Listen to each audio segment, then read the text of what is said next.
Is it started recording or what? Yep. So guys, I shared last time one data set with you, hospitality data set. So have you worked on it? Can we discuss on that?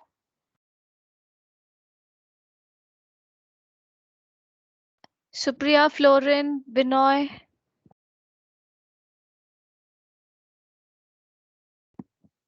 Yes, Deepa, I have worked on it, but right now I'm not able to access it. It is just not letting me in. So once I'm able to log in, I'll let you know. Okay. Anybody else? No queries Uh, from my side as of now. okay. Mm-hmm. Anybody else who worked on it and faced some challenge? Or shall I discuss in the class?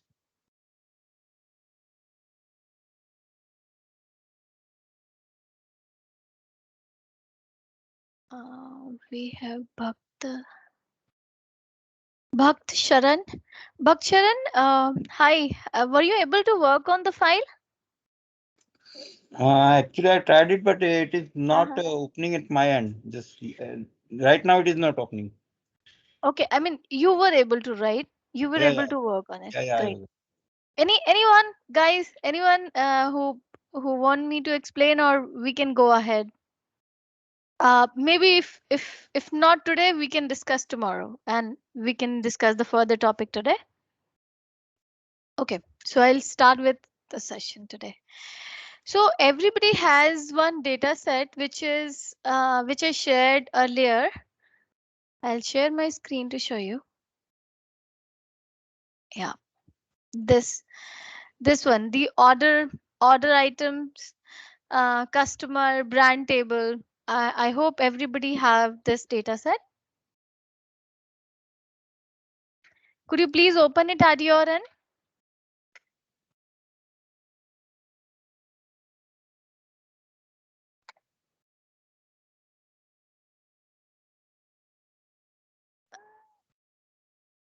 Is everybody able to access their AWS? I am not able to, Deepa. It is No. just Okay. showing resuming a status, but not letting me in. Yeah, Anyone? same is the case with me. Jane, you are there. Can you talk to IT team if you, because we need to work on it today.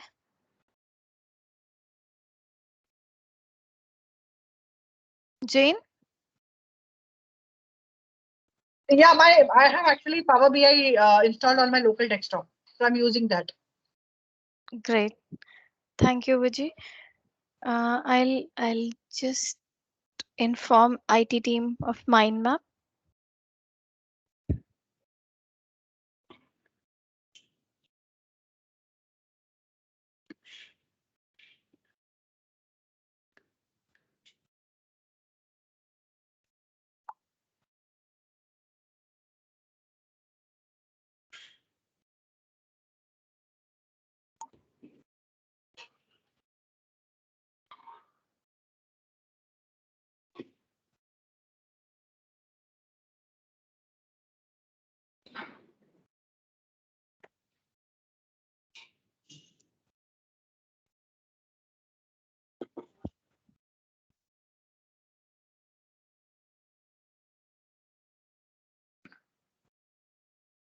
Tanya, you joined early, so I hope your AWS have buffered. So are you able to open your Power BI? Deepa, I have the Power BI software installed on my system, so I'm not accessing it through AWS. Okay. Okay. Okay then. Okay. Let's start with the session. That's how what we can do right now. Um, so what I'll do is I'll start with the DAX table then, rather than doing some physical joins, so that you don't miss much when you are working on it.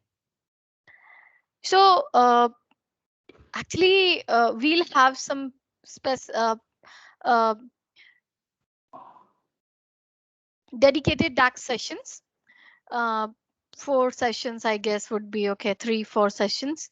But since today I need date table, So I'm creating it today, which is not much difficult, very easy to understand. So I'm creating it today, and this would be very useful. Like you will be using it in your almost every report. So this is what I'm creating it today. So here and also I think Yogaraj had request, he wanted to create a fiscal year calendar. So that is what we'll do today, that as well. So I have created a date table. How to create a date table? We'll go here. The step is usually you are at home page. So go to modeling tab and create a new table. When you click on the new table, here you need to write some expression whose output is a table. I cannot write a measure. I cannot write a sum expression because the output won't be a table. So suppose I'm writing a measure, writing a table which is like name as calendar. Now calendar, here the calendar is the name of my table. So calendar equals to, now calendar is a function as well in the DAX. So you see there are three calendar functions. One is calendar, calendar auto, and calculate date table. Sorry, two calendar functions are there. So one is calendar. Now what does a calendar expects you to write? Whenever you are working on something, you might not remember all the syntax. So I would suggest you that refer to the DAX expression which is on the Microsoft website. So that would be really helpful. So what is calendar? To show you, I'm showing you that how you should refer whenever you are working on Power BI and you want to know about some DAX. So calendar DAX. So this is Microsoft documentation for a calendar function, and for every function they have given it. So what does a calendar function requires? It requires a start date and an end date. So you just need to write start date and end date, and between that it will return you the table. So it returns a table with a single column named as date. The name of that column would be date, and that contains a contiguous set of dates. The range of the date is from the specified start date and the end date, and to be particular about it, the dates which you enter here, the start date and end date, are inclusive in the table. It won't be excluded. So it won't be a date between. It would include all those start date and end date. The format which Power BI follows is first year, then month, and then day. So whenever you are writing some date, this should be the format. You have to write like this. Inside a date, you need to write the year, then month, and then the day. Okay, so we'll start with this. Yeah. So inside it, I want to write date. And what date? So the date is 2021. Suppose I want to write it from 2020. Then my month, see what is it? It is saying year, month, and day. So I want to say that start from 1st of January. So my month is 1 and year is 1. Now this is my start date. Now the second is end date. I want to end it. You can write it today. You can write a today function, or you can give some specific end date. So this is my calendar function. Let's see how it looks like.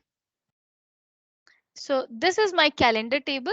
And as I told you, the column name would be date.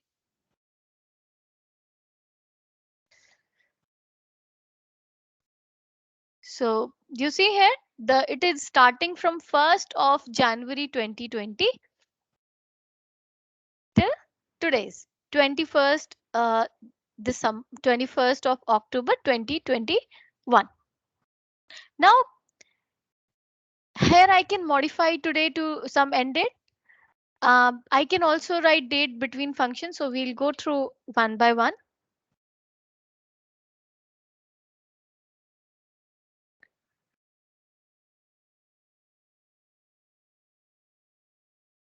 There is dates between.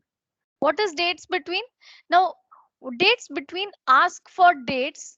I mean, first a date column, and then it will ask you that what is the start date and end date. So you have to enter first the date column. So here is my date column, which is in the calendar table itself.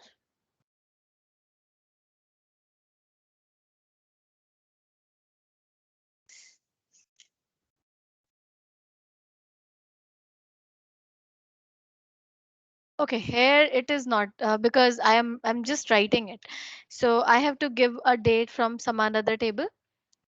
So maybe I can say the date is coming from dates table.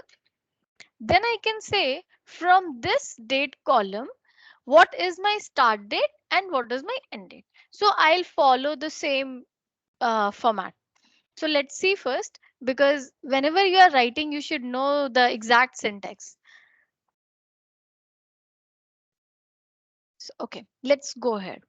So dates between returns a table that contains a column of dates that begins with a specified start date and end date. Now the function is suited to pass a filter that to a calculate function. We normally write it like uh, when we are writing to calculate something. How does it look like? You have to give some dates between. You might write uh, what is the max date of that table or min date of that table, or you can specifically say that specifically give some date. So that completely depends. So now see here, if I am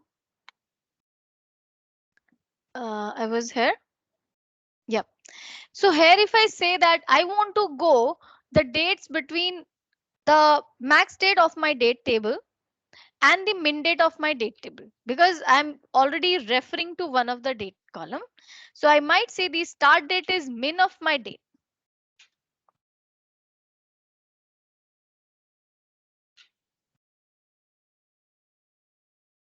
And the end date is max of the date.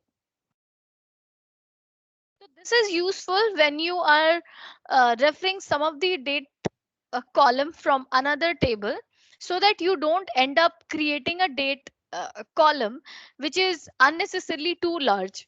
Like uh, I'm working on a orders where the order is starting from 2018 to 20, and maybe in future uh, it's a rolling 2 years, maybe the data is, and it moves to 2000, it moves from 2018 to 2019 to 21. So in that case, you might end up that your date is lagging those 2021 dates. In that case, you should write something uh, which is referring to one of your date column, and then create something which is max or min of the date, so that you don't miss any of your date which is in your uh, facts table.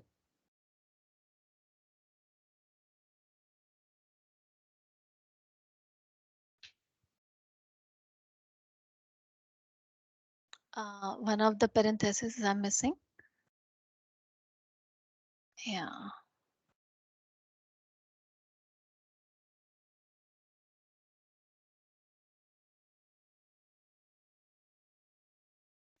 Too few arguments were passed.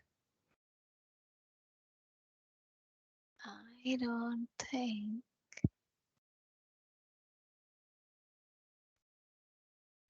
Dates between.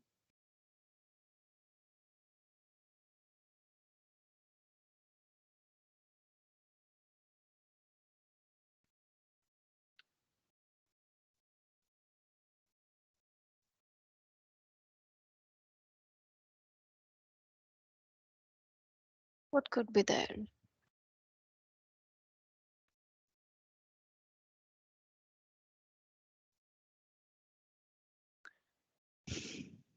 We have to check. Too few argument we have passed for the calendar function. Okay. So calendar, okay, first let me cancel it. So when I'm writing a calendar function, what does it say? It says that start date and end date. Now when I'm writing a dates between function, it is saying that because it is all in one parenthesis, it is saying that you are writing all the things in one parenthesis. It means it is one date. So but I need to specify two dates. I need to specify one start date and one end date. So maybe then I end up like this. Yeah. Now I can create a calendar.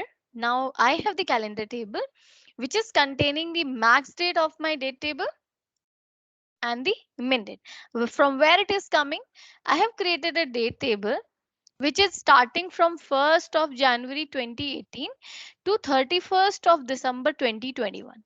So I'm expecting what is it taking the calendar? It is taking the dates between min of my uh, date table and max of my date table. So what is the min? The min is 1st of January 2018 and max is 31st December 2021. So it is not taking. Why? Because because in this table we would have, wait, because in the order item table the dates are till here only, and that is why it is taking like that. So since in this table we have the max date, which is till 26 September 2020, I have this same date here.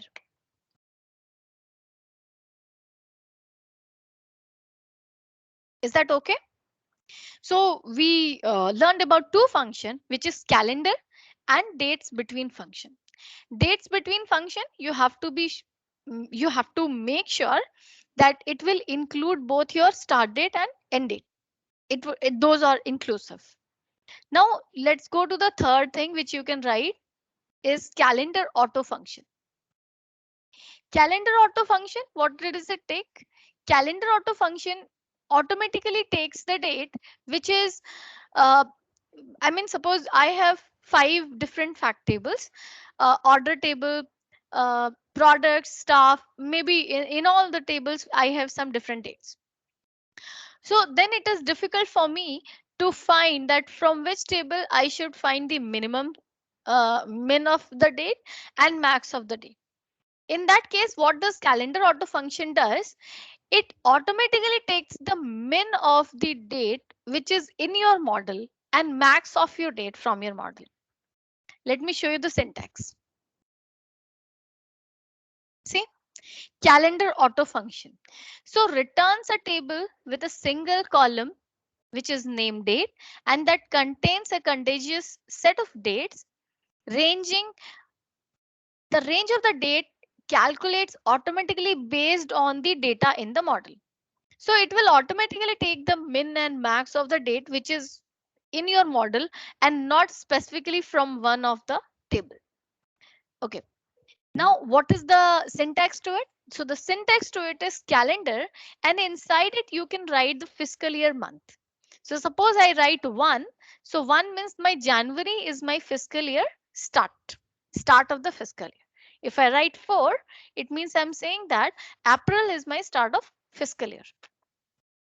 So it would have been written here. Let's say any DAX expression that returns an integer between 1 to 12, if omitted, defaults to the value which is specified in the calendar table template. If present, otherwise defaults to 12. It means that the January and the 12 would be taken here. So let me do that.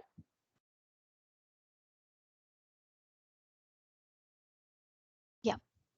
So suppose here if I say 4, Yeah. So what it will take, guys? It will, since the data we had in our model was starting from 1st of January 2018, but that was not the start of fiscal year, because I am saying the start of my fiscal year is April. So automatically it will go back. It will go back to capture all the fiscal year, which is like I tell you, I'll open my Excel.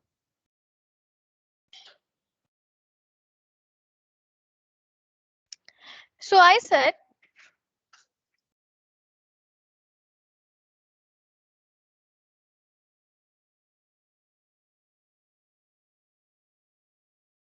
okay.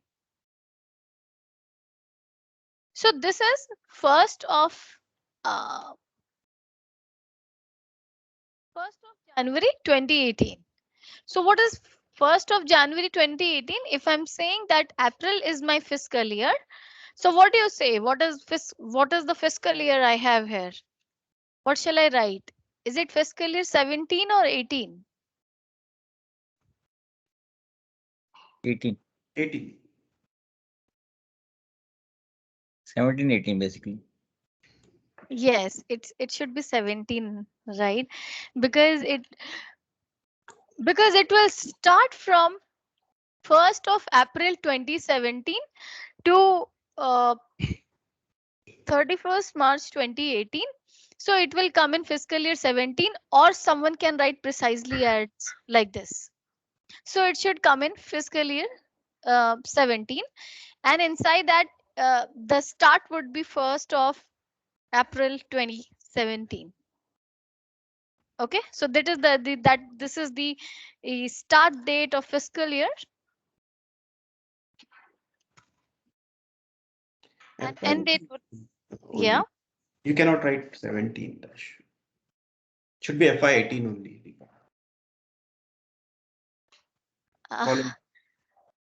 Yeah, I'm thinking that because I do use it as 17, 18 or 17, but we can verify it. Mm.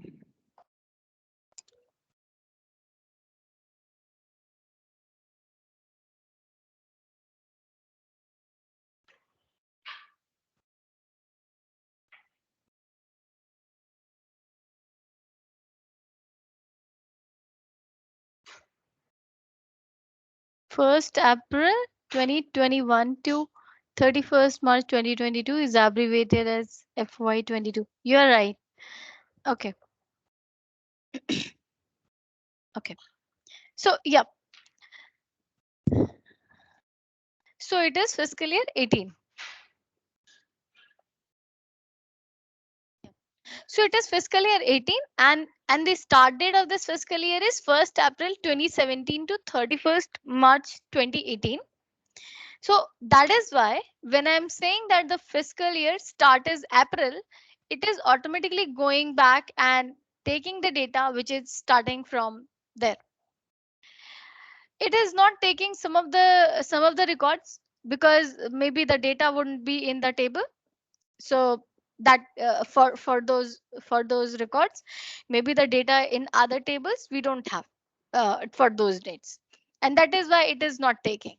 But it is automatically taking the min of the start date from the model and the max of the date from the model. So let me check what it is taking. It should be taking till 26th of September. We can verify. It is taking till 26th January 2020. Let's go to the order table to see by what date we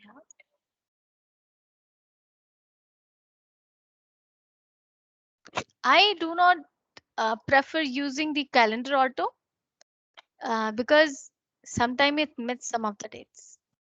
See, it is missing some of the dates. Yep. It is indeed missing. So ideally we should not use it, but whenever if it is coming fine, then you can use it. Now the one of the function which you can also write, which we were writing, is calendar. And I can give specifically the dates. Dates between which is mostly correct.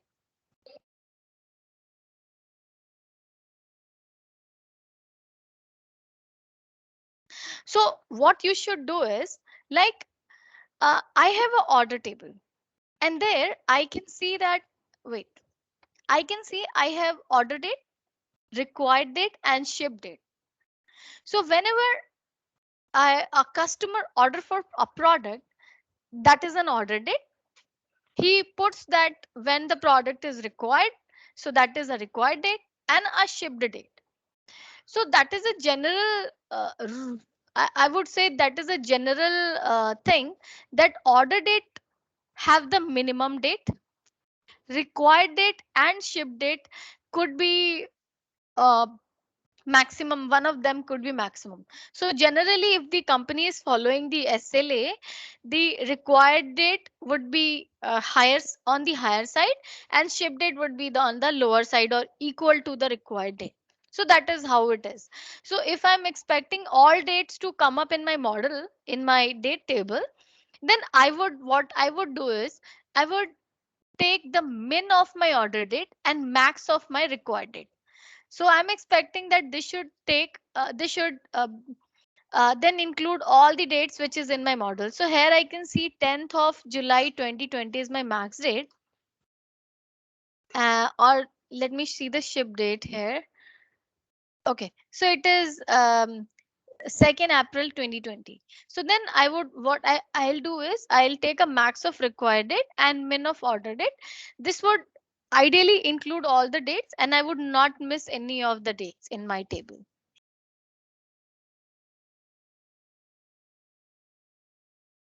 So min of order date, which is in the order table.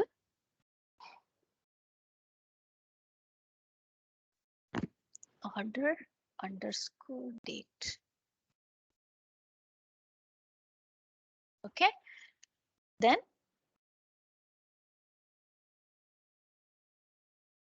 it is asking for 2 dates, so I don't need to write it. Yep. Min and max of one more date. So max of what date I'm expecting, I want to write required date.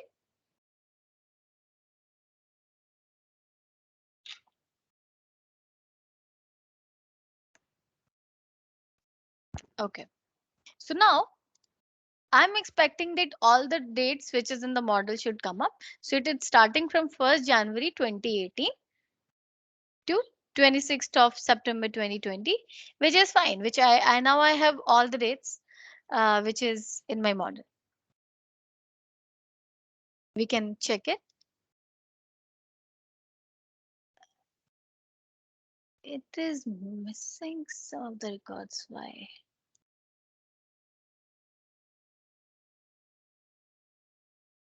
Do I need to refresh it?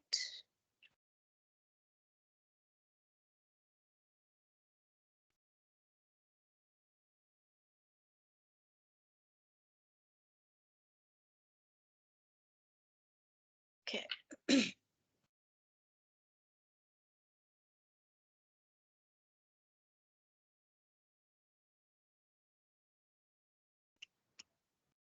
I won't refresh all the tables. I'll just refresh this one. Maybe then we can check. Yeah. And we can check if we are missing some records. So it is still 28 this.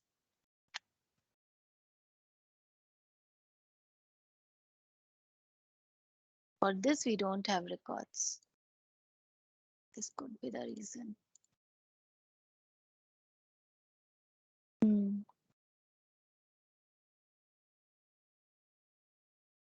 Yeah. Okay. Hi, Deepa. Sorry to disturb you. Uh-huh. Yeah, whoever's having any login issues with AWS, just drop in a message. We have Sudhir with us from our IT team. Okay, guys, please do. Supriya, I guess you had problem.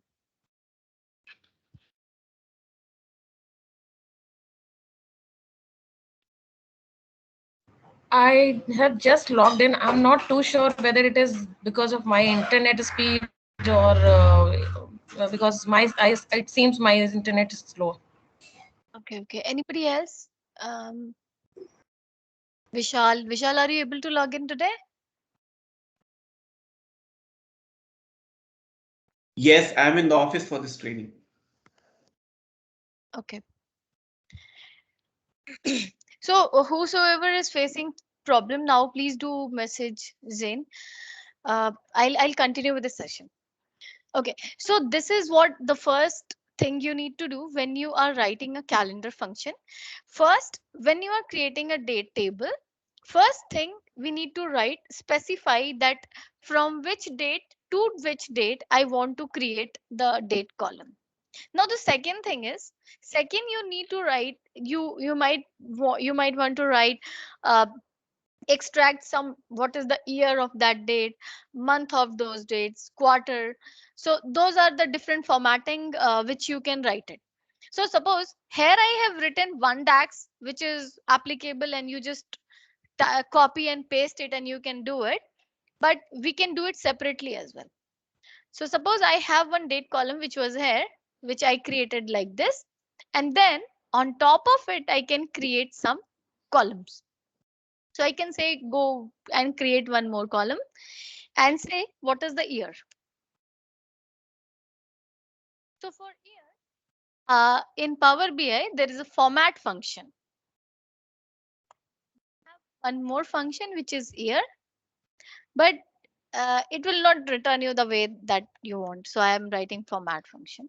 So format function will take the date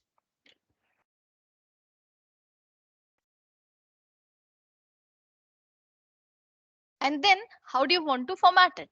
So it will first take the value, and how do you want to format it? Do you want to format it as YY or 4 times Y?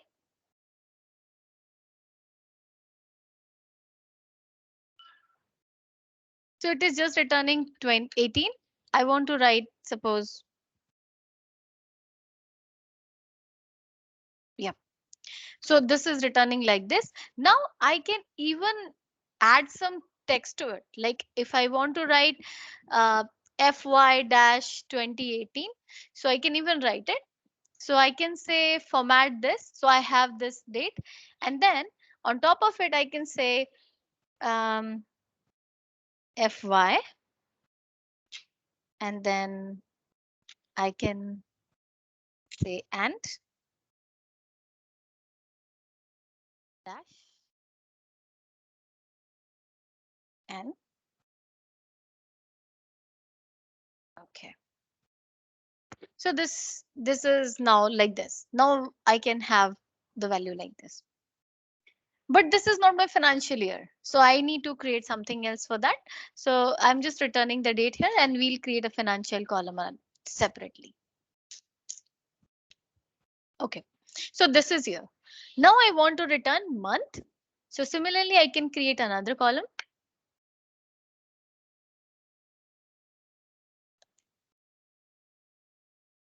Now month, you have one month function in Power BI which return month of your month number. Month number of your date. But if you want to return it in some specific format, you need to write it like this.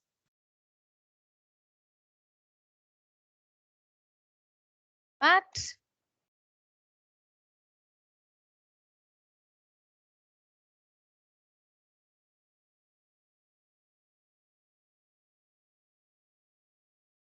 see, now you are getting it December because it is not nicely formatted. I need to write it. It is 1st of January 2018. So it should return me January.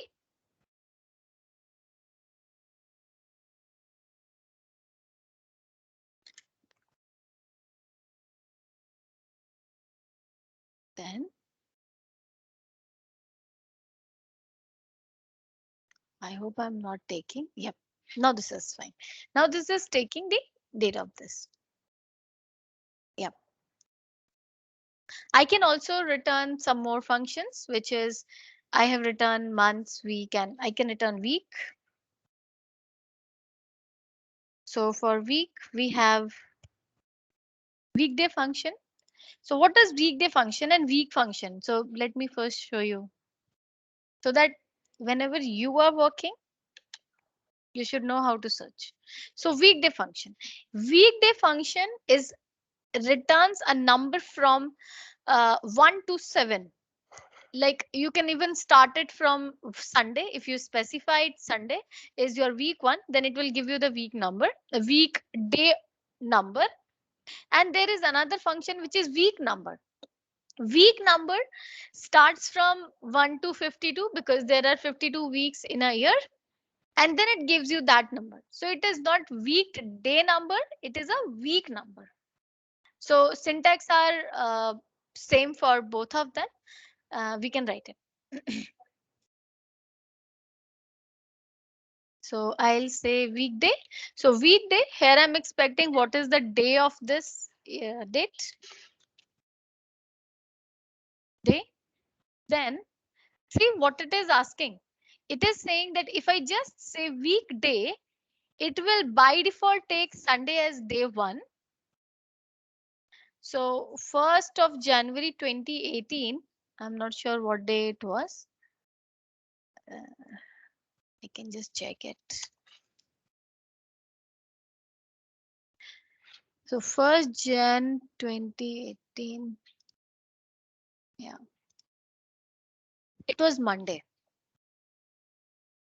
So 1st June 2018, since I did not specify what is my start day of the week, it is taking Sunday default as first day of the week. And that is why for Monday, it is reflecting 2.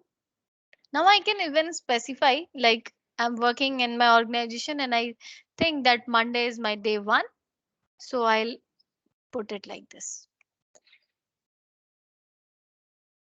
So Sunday is my day 1, sorry. So Monday is my day 1, so I'll put 2 for Monday. So Monday, the second day of the week is my day 1 of the weekday. And then I'm specifying, so Monday is coming as 1. So this is my weekday.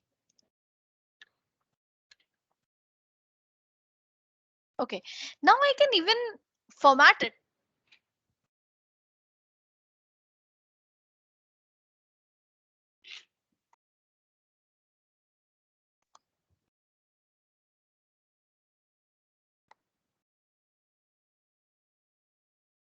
Yep.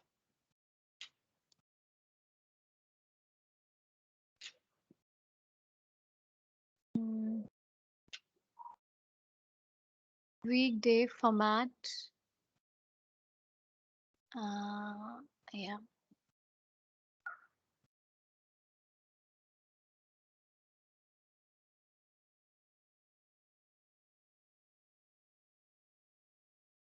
Okay. So this is my weekday. Weekday. And I'll calculate another function, which is week number. Weekday number, which is weekday. And inside it, I can say date. I can say Monday is my start date. Okay.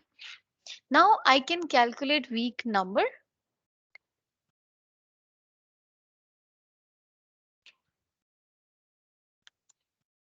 So week number is a function again, and it takes inside it. Wait.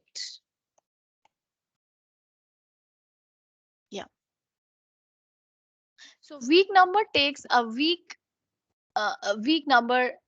First takes the syntax takes first date and then the return type, that from which date you want to return. Suppose I go here and show you. What is the return type of it? Return value means from where you want to start. So optionally, the number that determine which day of the week begins, like this is week number. Yep. So when do you want to start it? I want to start suppose from the Sunday or from the Monday. So whenever is my start date, I can give it 1, 2, 3. So similarly for Sunday it is 1, Monday it is 2.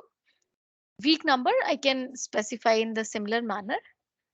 So if I'm specifying it from there,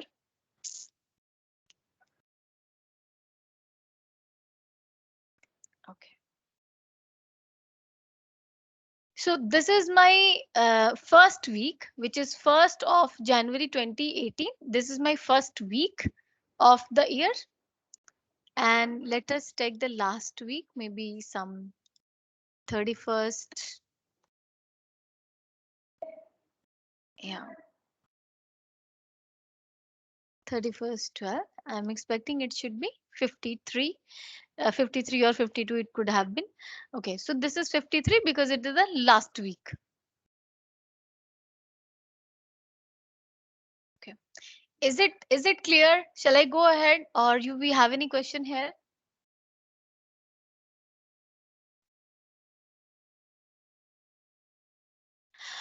You will be requiring it in different visualization.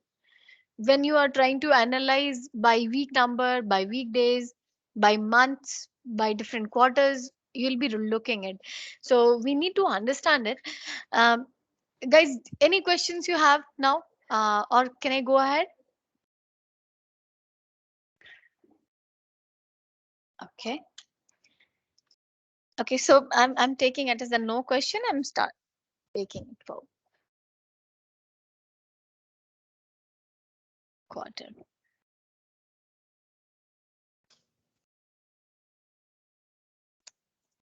Quarter. So for quarter, I have again a function which is quarter. And for date, I'll take the dates.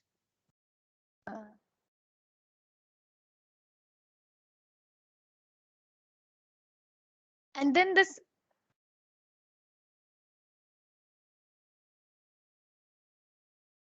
Yeah.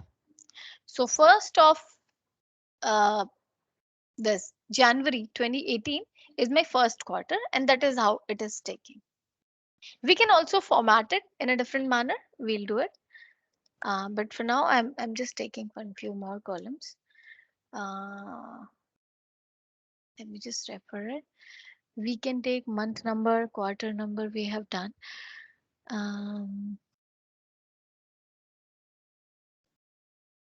Maybe first half of the year. Sorry, first half, what do you mean? Can we take that? Like usually some companies or some accounts may Is analyze. it a first half and second half? Okay, so for that we have to write it. Wait. So we'll write that. How to, is it a first half or is it a second half?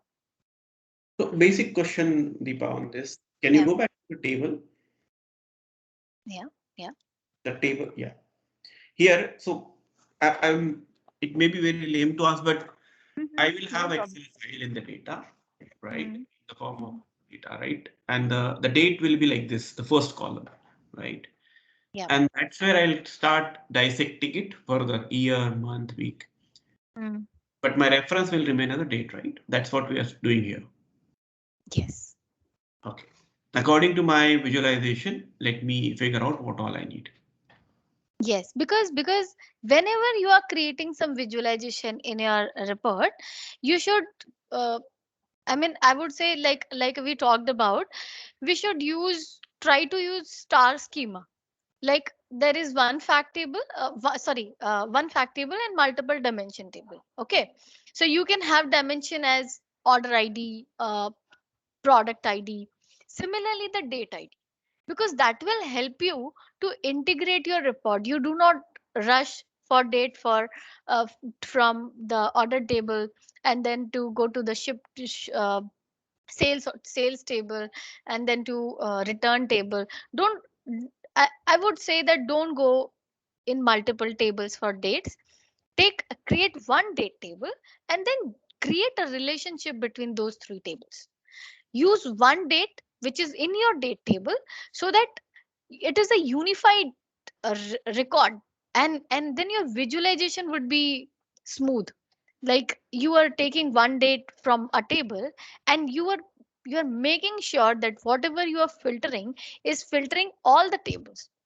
You don't have to bother that if my order date is joined with return date or not, or multiple tables.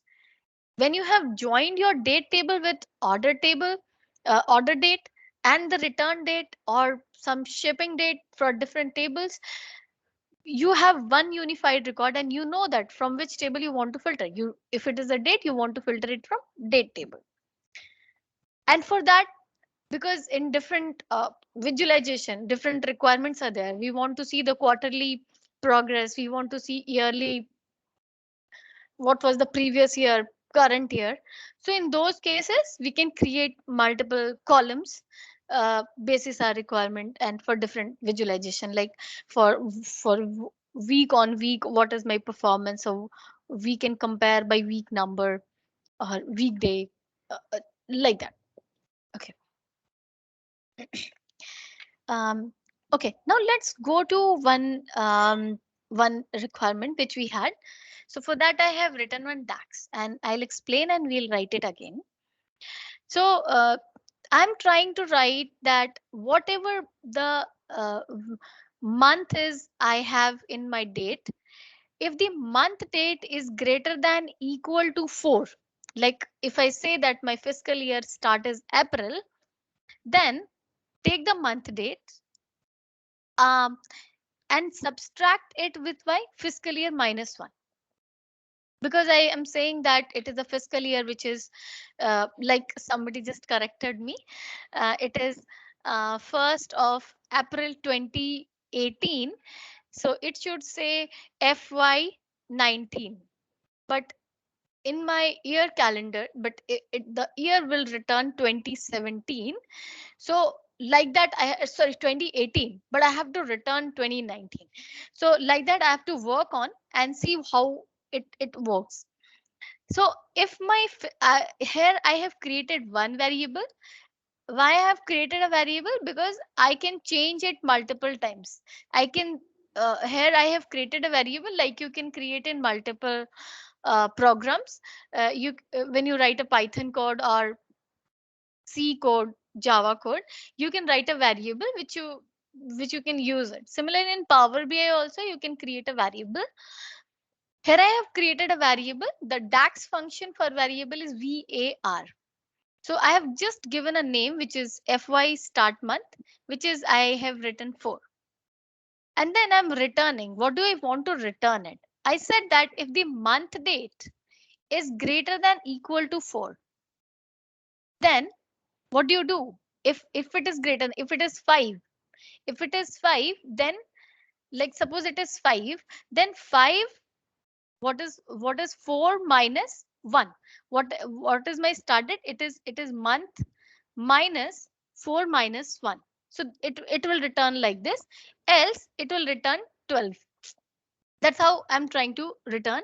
And then I'm just adding the date to it and then again subtracting. So let's first understand what I'm trying to do and then we can go ahead. It could be a bigger function for you now. So it looks like a bigger one.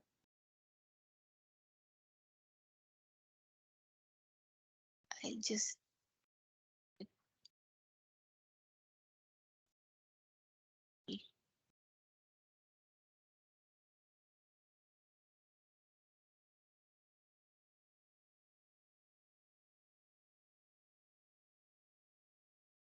we can do it in multiple ways. I'll go through different ways as well, but this is most efficient. This will never fail.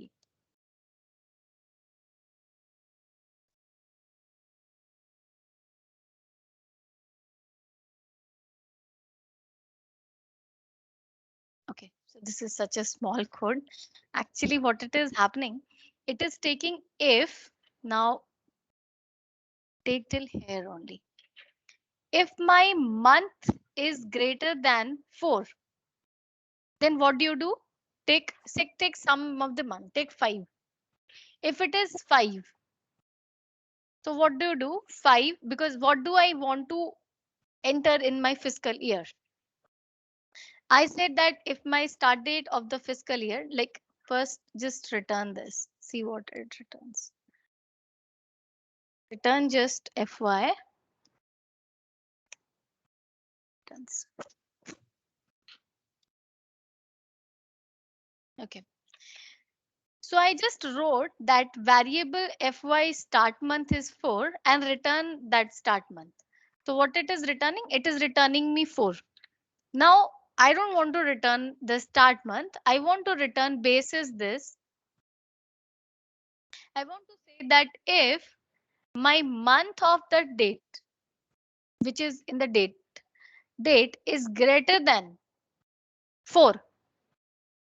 So suppose my month here, it is my date function, and it is my calendar table. So I'll put calendar date.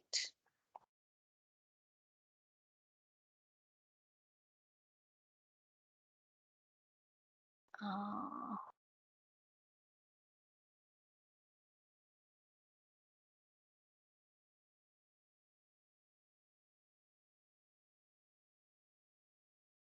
it is. I'm in date table only. Okay, that is why.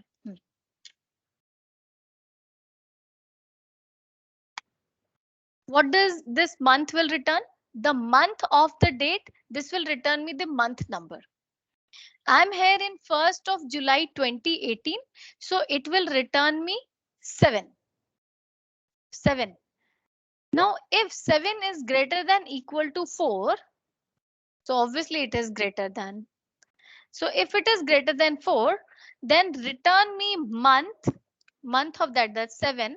7 minus 4 minus 1. So what it will return? Can anyone help me, please? What it will return? It will return me what it is fiscal year. It is starting from 4. It is starting my fiscal year start month is 4. So obviously it will return me like that. It will tell that if my month of the start date, how do I want to write it? I said that my fiscal year start month is 4. So what do I want to return it here?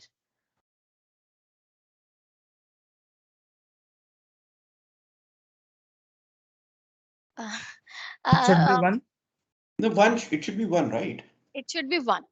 Okay. So we can write anything. We can write what do we want to return? We can write it like that. Okay. So we want to return it to be 1. So let's see what do we need to write it. So if my month is greater than, if my this date 7, first we should understand what it will return. Control X, and just see what it returns. Deepa, that 1, 2, 3, 4 at the extreme left is automatically happening if I enter? This one? No, in the command bar. You started with FI month equal to, and then that is as 1. Then No, I can write anything. 1, 2, 3, 4, whatever. Not there, the extreme left. Voila. Yes, that is automatically coming. So if I change the line, it is putting the line, right? That is the line number. Line. Yeah. I define variable. And Yeah. Let us do again. First, because I want to make sure that we understand each function. This is month date.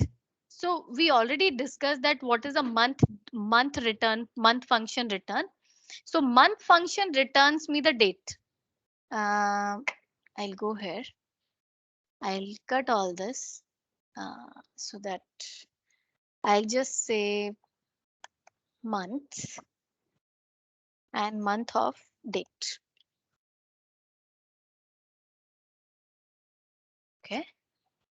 So it is returning me 7. So this was my function when I was saying month date. Okay. Now for this month date, I said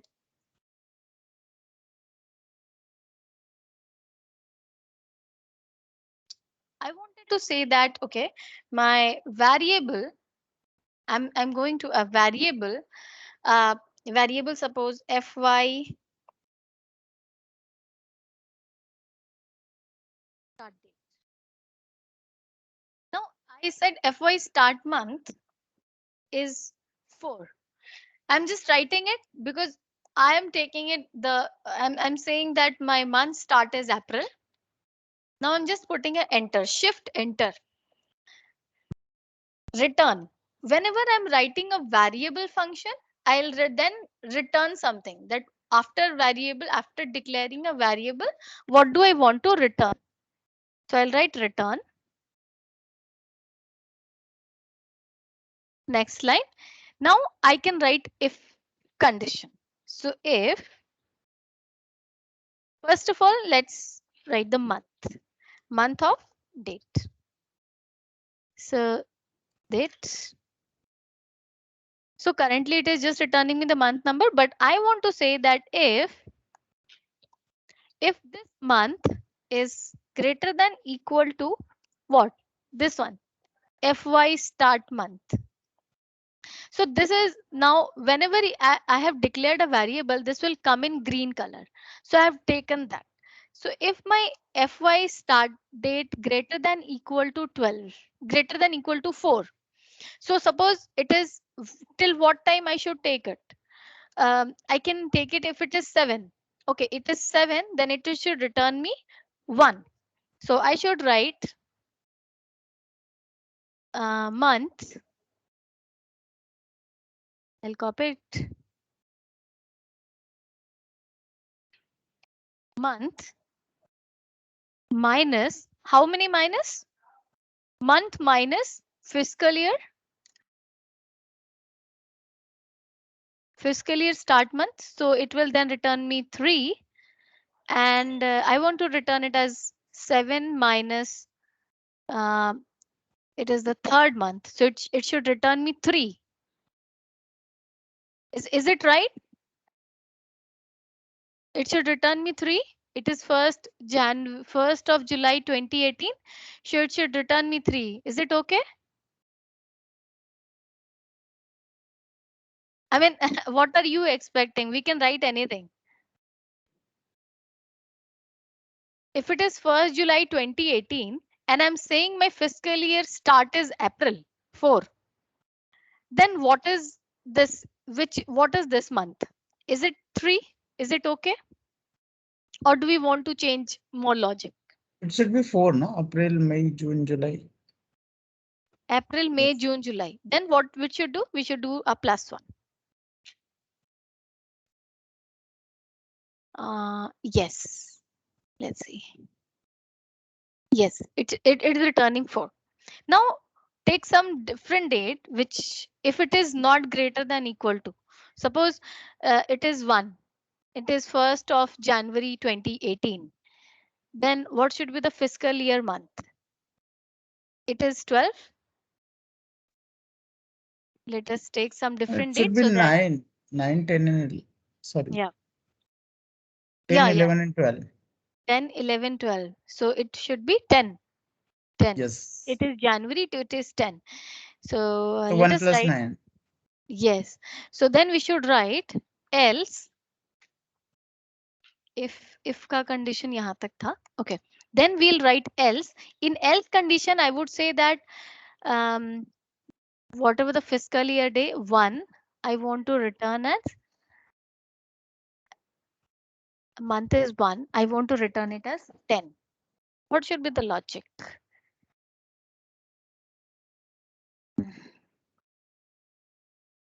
For 12 minus 1 minus 12 minus 4 minus 12 minus 4, 8 plus 1. It would return 9. 12 minus 4.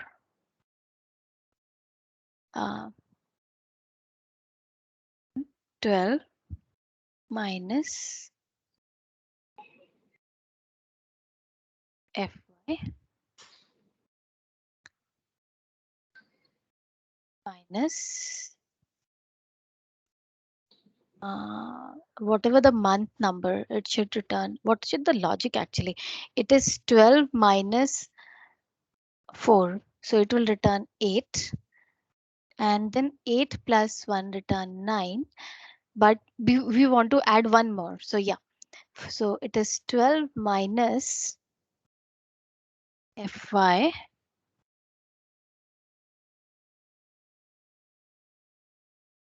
plus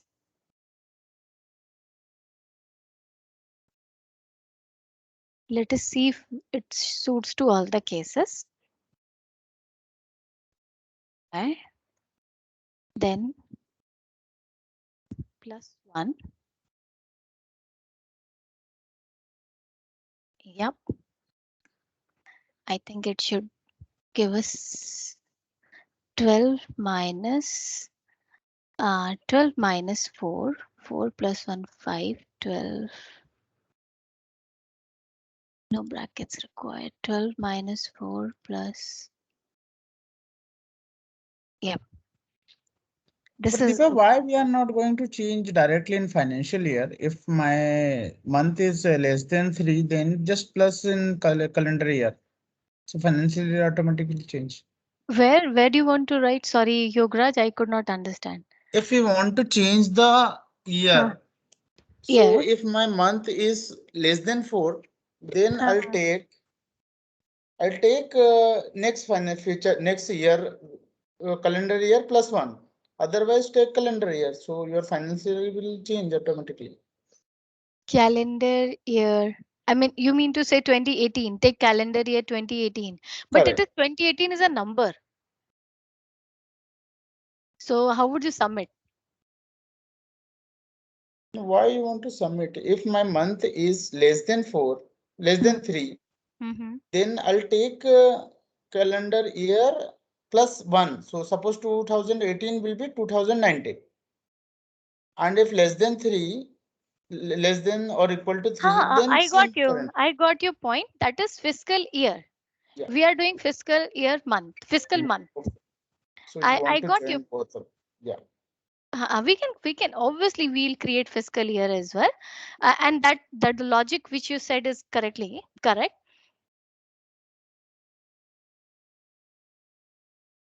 Then we joined a month on that year. Combination of both. Suppose you have created Yes. month already and we just join it. Might Yeah. be it will work. Now I can say that if my month is greater than equal to 4, then I can say just the fiscal year, which is year. Yes, year plus 1. Year plus 1. Yes, Yeah. you're right. Yes, year plus 1. So I had a year column here itself. So I'll take that year plus 1. Else, And if else, it is else year, year. else year. You're right. So actually, when we are writing a DAX function, it is about the logic that I'm trying to write. It is, I can even return 2017. I can even return 2020. So it completely depends how I'm writing. It's my code. Now I want to return fy dash. So here, after this, I will write fy. Then and function. And then this. So it will work similar to Excel, correct? Similar to Excel.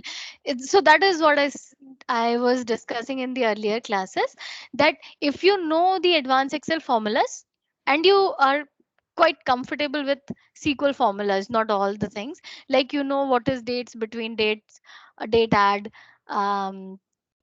if condition. So you are good with this. So now we have a fiscal year calendar and we can use it the way we want. Okay. Now this was my date function. Now this date I'm going to use in one of the shipping order table. where I have multiple dates. So that is what I have. First of all, I have this data set which I have shared with you all. I think 4 classes back, I shared one zip file. The name was dataset, and inside that you had order table, product table. So we can use that. You can use that. So I have created a relationship like this to show you specifically this one. I'll take order item. Then I have product. I guess it was like this. And then I have brands. Okay. Okay. That's how it is joined. I'm joining it from brand is joined from one to many to product, and from product it is one to many to order item, and from order item it is joined from one to many side of order table. I want to return, if I want to return something from my order table, how would I write it? That is what the question today is. Because here today I'm working on the tables, so I wanted to discuss it. So I'll first write the text is visible to you. Let me know. I'm creating a table which is coming from brand. I'm giving it a brand name, and from order, let us create one function which is total order something, and just calculate it. So I have written it, but I'll do it again. Just I was testing all those things. So I'm just writing total order, how many order I have. So when I say total order, what do you understand? Total order. I'm not doing any sum of some values like what is my sales amount or price amount. I just say how many orders are there in my order item. And the order table is one row for each order. So if I say how many orders are there, ideally, what would you do if you are working in an Excel? You'll do a count, exactly. So there is count row function in Power BI which counts. So for count row, it takes a table. So I'll say go to order and count the number of rows.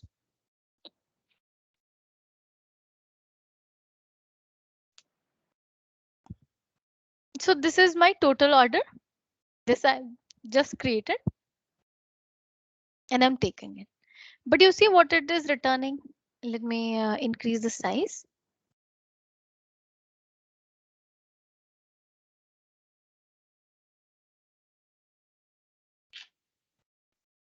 So it is just returning me same value.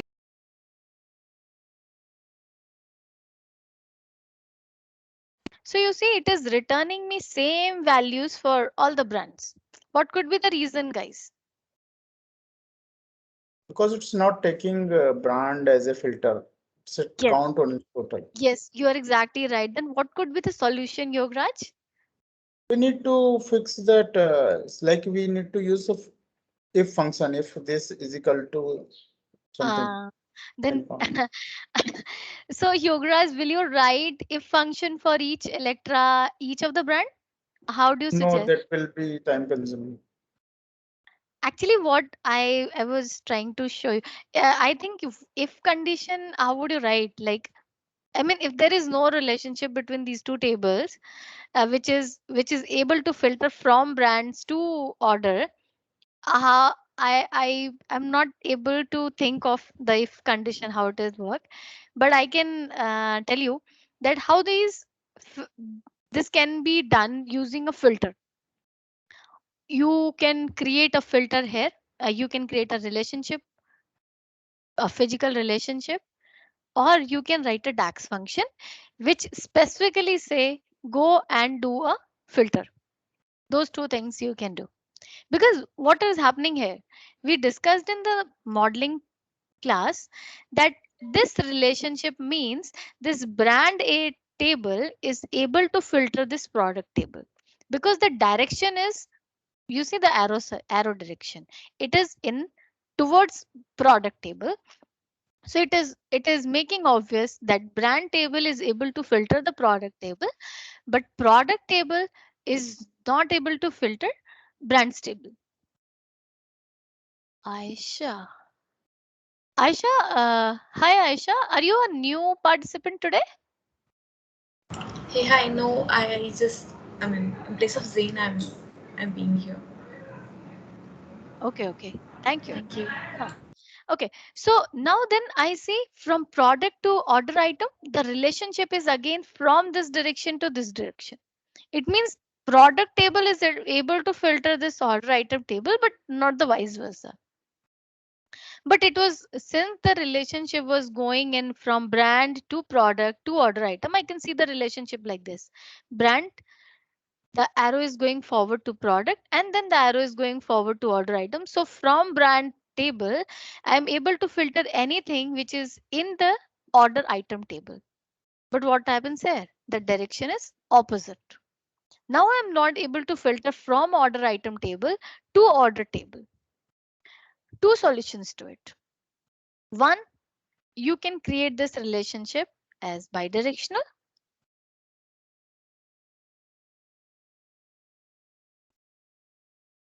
Okay, this is one solution, but this is not applicable many. I mean, this is obviously this will give you right result every time you do, but there are times when you do not want to do a cross filter. When you do not want to do a cross filter, like suppose, see here it is order and order item. So I'm expecting whatever there in the order, it is in the order item. But there can be a scenario like it is in a ship and return. And there I cannot do this cross filter because maybe all the items which are shipped are not returned. It will take only those records which are in the both of the tables. So then you should not do a cross filter. So the other thing which can be done is creating, exclusively creating a DAX saying that go and do a cross filter. So how would you do that? There is a function which is in Power BI, which is called cross filter. So we'll use that. So it specifically asks that cross filter left table and then right table. What is your left table and what is your right table? And then you can do a count. I'll write it again for you. So now I want to get total order by brands. So here I can write calculate. Calculate is function. There, what do I want to do? Inside calculate function, the first thing which it asks is expression. Okay, first I should show you the DAX. Calculate. So calculate function, Microsoft says that calculate function evaluates an expression in a modified filter context. Modified filter context means I can specifically tell that what do I need to filter for this particular measure. It ignores all the filters which is which is applied. It just take the filter. I mean, it modifies the filter which is applied on different measures in Power BI, and it will just take this. So this is how the calculate function works. Calculate function, the syntax always requires expression, and then it will tell you what, and then you have to specify what all filters you want to apply. Expression. What is expression? Expression means there you can write what do you want to perform in this measure. You want to do a sum, count, aggregation. What kind of aggregation you want to do? Anything. So there you can write an expression and then filter. Filter, like I say, if my brand name is Hero. So that is again a filter. Or any filter I can apply. Like if my brand name is Sun Bicycle, or if I can apply it on different table as well. If order date is greater than some of the date, or if the total order is greater than some number, I can apply a filter. I can apply multiple filter as well. Like if my order name is this and order date is greater than this or less than, what I can apply multiple filters to it. One thing you have to make sure, the output of your filter should always return a Boolean function. Like if I'm saying that brand name is equal to Sun Bicycles. So what does it mean? The output of if condition is either it could be the brand name, it could be of Sun Bicycle or not. So if it is Sun Bicycle, it will return 1. If it is not Sun Bicycle, it will return 0. So your output should always be a Boolean. So you have to think when you are writing a DAX expression that you are writing a filter condition. Your filter expression should always be the resultant of your filter expression should always be a Boolean.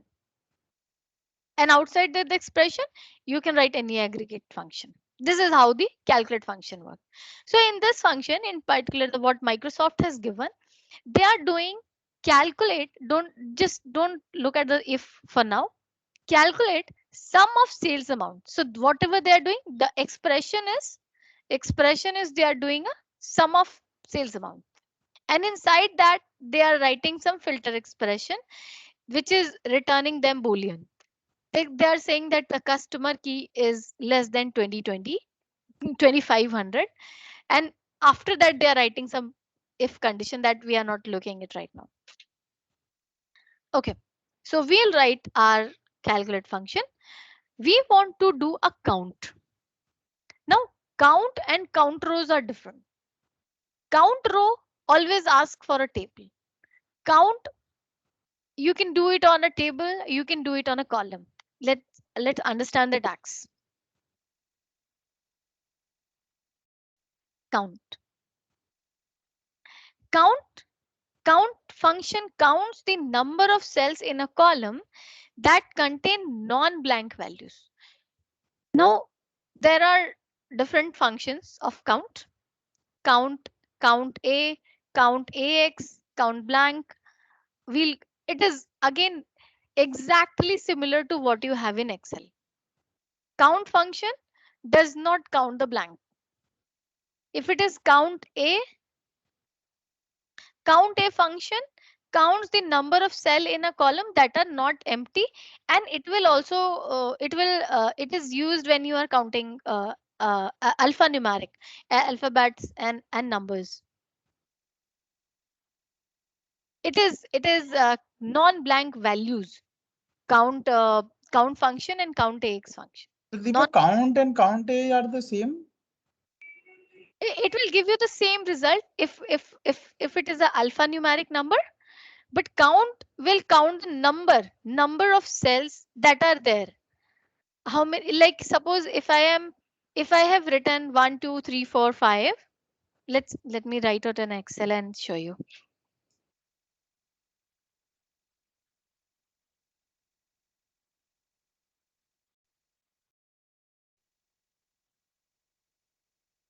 Okay. Equal to count.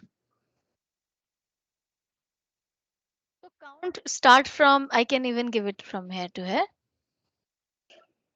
So it is returning me 4. Why? Because count function only counts the number. Okay. Now I have some blank here. 1 blank, then I'm applying 5, then I have 1 blank, then I'm applying B, then I have 1 blank, and then I say 7.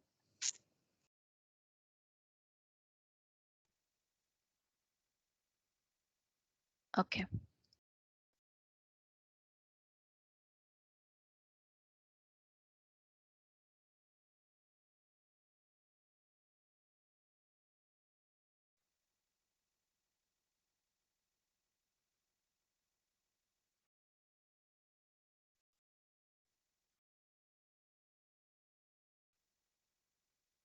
count.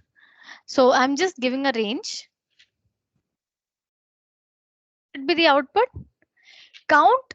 I'm giving a range from C4 to C14. So I was expecting that it will count from C4 to C14. So it will give me the count of the number of rows, which is 9, but it is giving me 6 because the number here 1, 2, 3, 4, 5 and 6. Only 6 numbers are filled. Rest of them are either blank or some text. So that is why count is only calculating 6. It is ignoring the blank. It is ignoring the alphabets. Now let's go to count.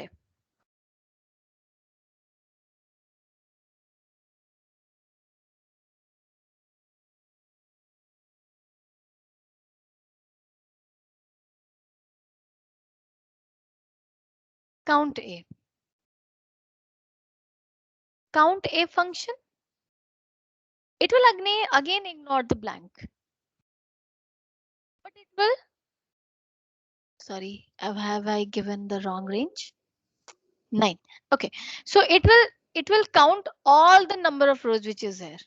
Now we have count blank.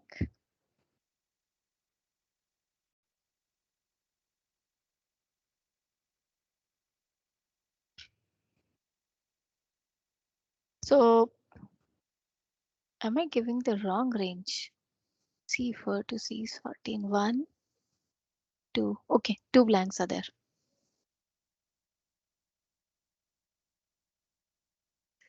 Yeah. Yeah. 2 blanks. So it is 9 for all. Count blank is 2. And what more function do we have? If we have count A, count. No, we don't have.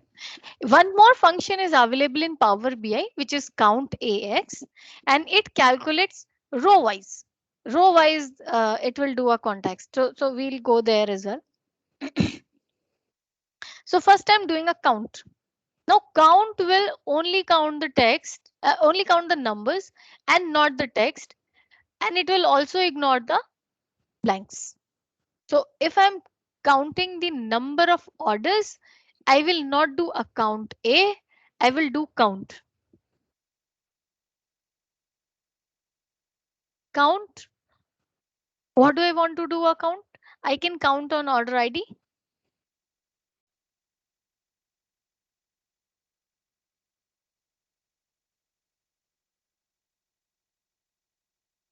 Now this was my expression. This I wrote an expression. Now what do I want to filter? It could be a filter, it could be criteria. You can also say criteria. Like we have in Excel, they say criteria. I want to do a cross filter. I want to say that I don't want to go into modeling and do a bidirectional relationship. I want to just specifically write in DAX that create a cross filter. So cross filter is a DAX function. Cross filter. Then it asks you what is the left column, what is your right column.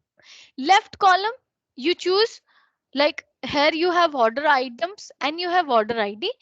Order item from order ID, the relationship you have already made, and here you are going to use that same thing. So I'm using order and they are joined on order ID. Let me first show you else.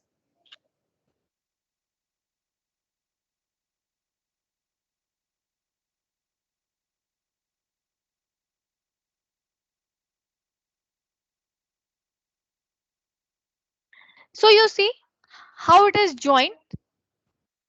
Order ID and order ID.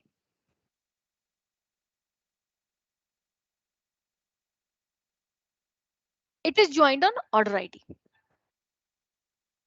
So what I'll do is order item table, order ID.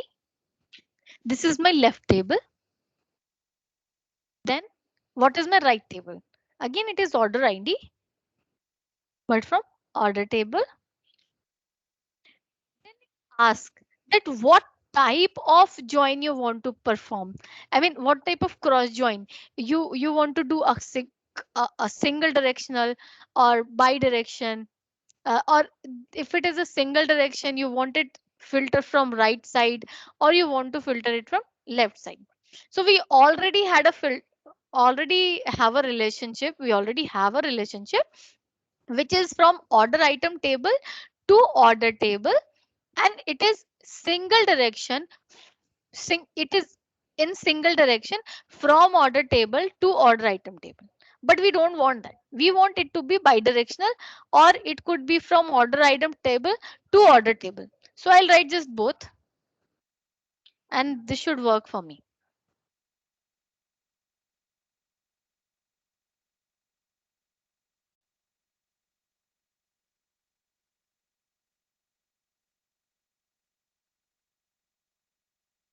And I'm using that, and I'm getting the same result which I was getting when I was doing a bidirectional relationship. I'm discussing it now because I was discussing the modeling and we should know this. So this will come multiple times when you are working on DAX scenario and you want to do a filter like this. Make sense?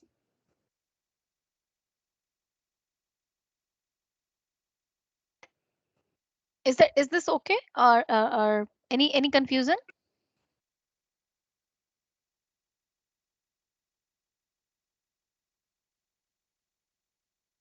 No confusion. I mean, is it going too fast?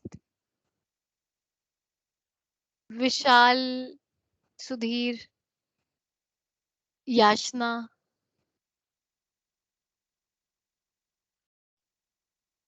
Am I on mute? No, Deepa, it's fine. Okay, thank you. Okay, now I'll, yeah. Why should someone write this function if I can use bidirectional connects and I get the think we same? just discussed. I'll tell you again. Because when you are doing a cross filter, when you are doing a bidirectional relationship, obviously you will get the same result. But there are situations when you are doing a cross filter, like here, if I do a bidirectional relationship, I will be only able to see only those order ID which are in the order table and order item table. Okay. So if I do a bidirectional relationship here, and maybe by chance, if I have some more order ID in the order item table, and I'm doing some different analysis from order item table where I want to return my all the order ID. In those cases, I will miss those orders. But in ideal condition, what happens is there are similar number of orders for which you have order item. Then you can do a bidirectional relationship. But is it same for when you have shipping and return? No. Or could be a different cases. Maybe in the discounts, you have given some different discounts to different customers. In those conditions, you might not want to do a bidirectional relationship.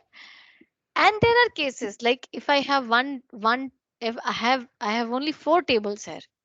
If I have multiple tables, suppose 10, 20 tables, and I have multiple bidirectional relationship, this will give you ambiguity in your relationship. You will end when you create some relationship like that, like you end up like a circular relationship. I show you.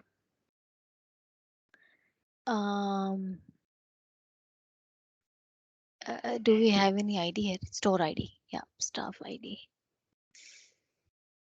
Brand ID, product ID, staff ID. Anything, product ID.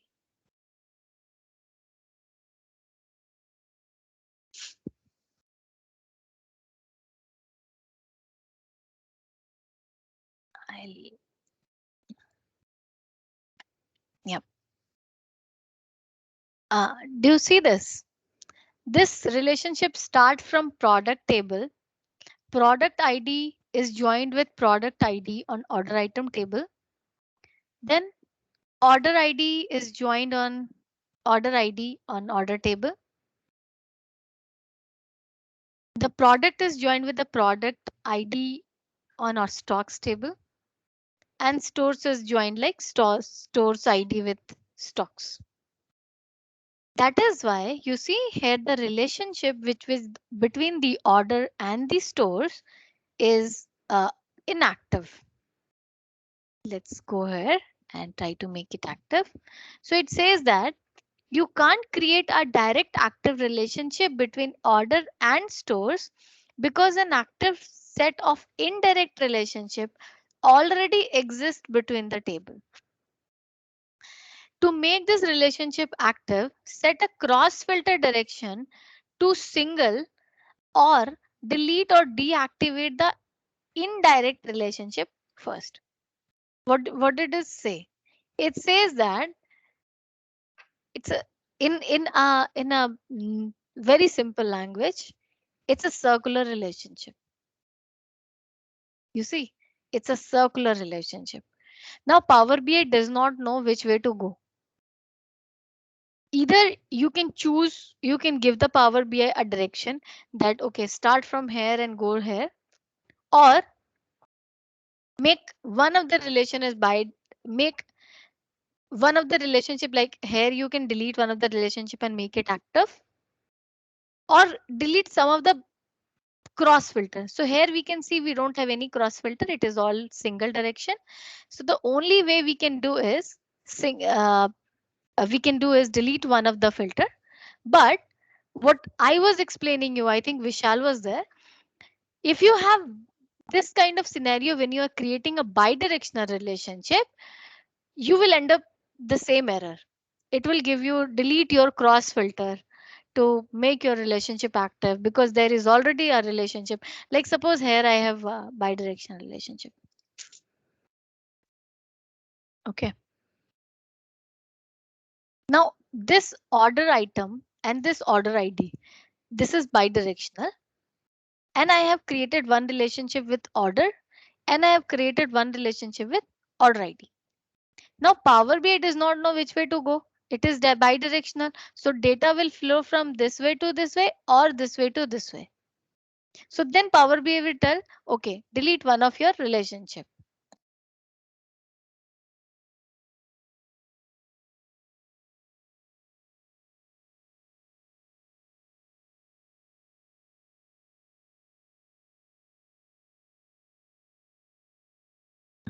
See, you can't create this relationship because there is already a relationship which is flowing from this direction to this direction to this direction like this from then how would you do that?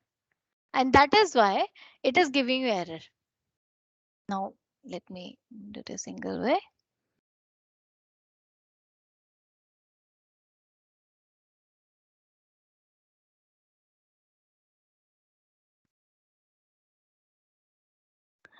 You can't create to make this relationship static. You might have more filters to it. Wait.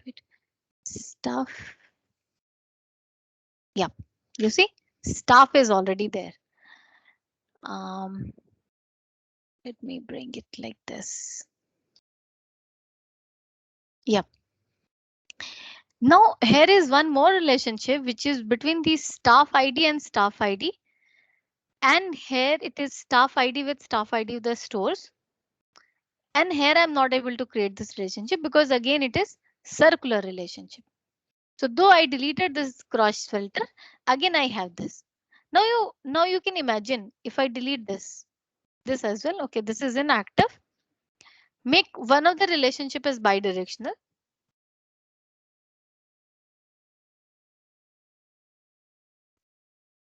Okay. So this is my bidirectional relationship. Now my data will flow from this direction to this direction.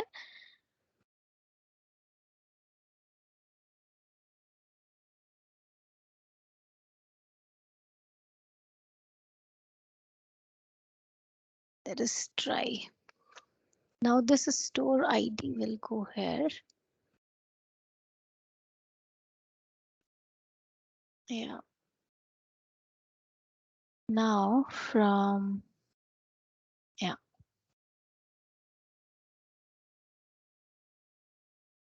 It should give some error. Yeah.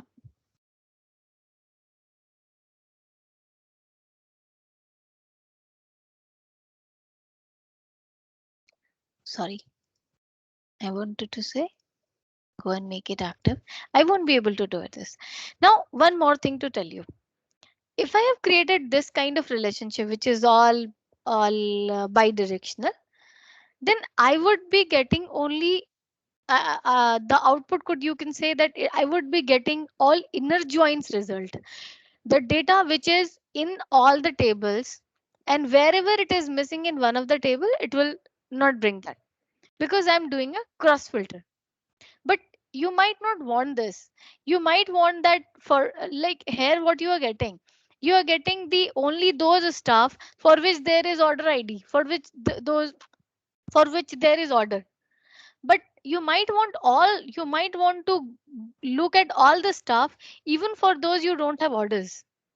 But if you are doing this kind of filter, you might end up in looking up only those stuff which have orders, and which do not have orders are getting filtered out. And that is why we do not prefer to do this. Is that okay, Vishal? Yeah, clarifies. Yep. Okay.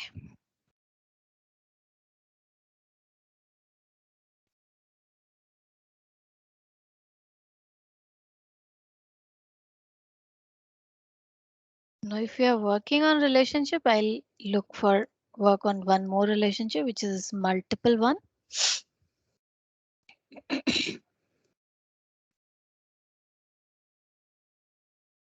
Yep. So this is good. I'll save it and close it. Yep. No, leave it here. Okay. I want to go for a scenario. Show you one scenario. Like I have some order ID. Order ID. I have order date.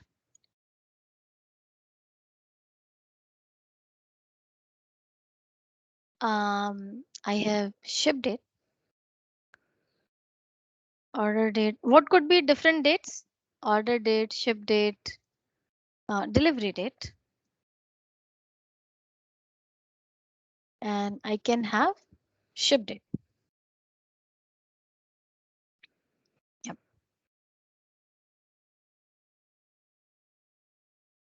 These three things I have.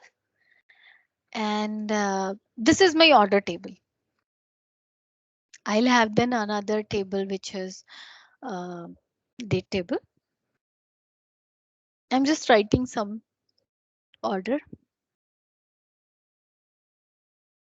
Not much. Okay. And some dates.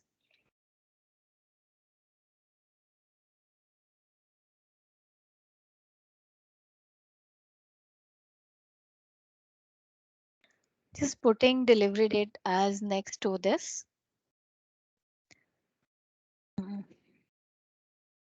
Two.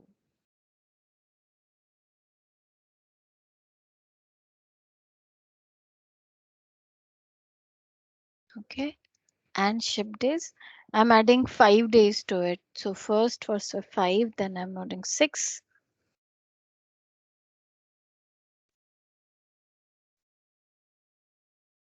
I'm just making it a clean data it is.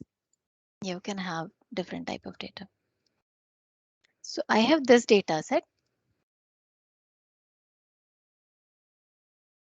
And I want to see the number of order by order date, by ship date, and by delivery date. How would I do that? So if I want to say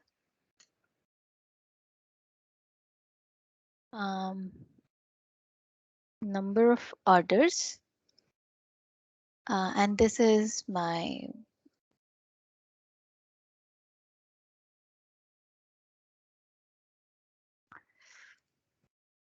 by order date. Okay. So for each date, suppose I have only one, unluckily. Okay, I'll bring some more.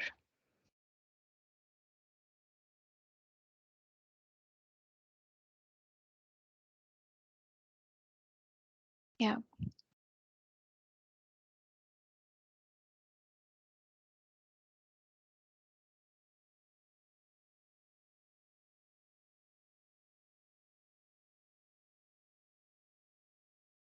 Okay.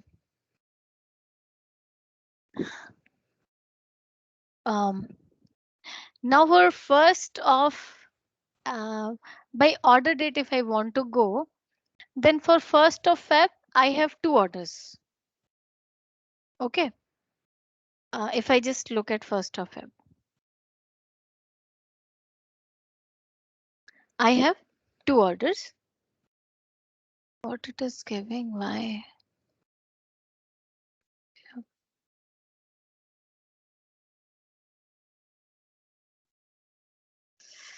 First.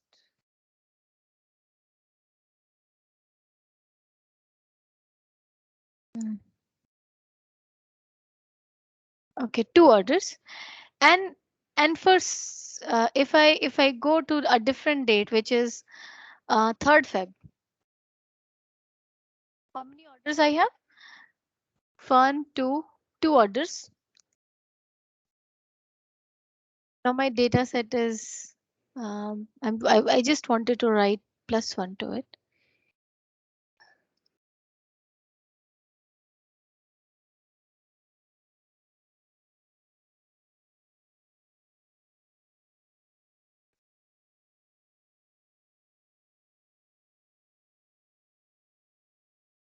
Good.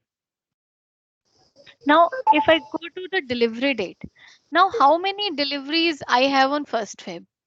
0. And how many shipped I have on the date is not right. It should be ship date. And it should be delivery date.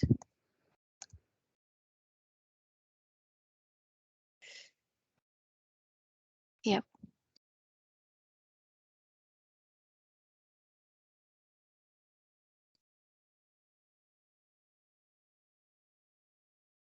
Okay.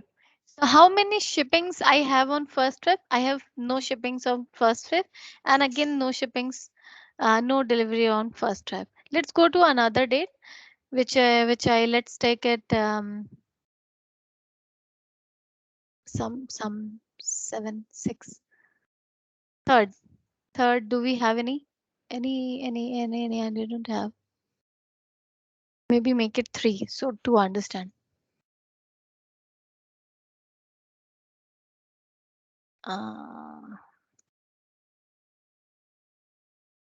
Just want to make data set understand it. Okay.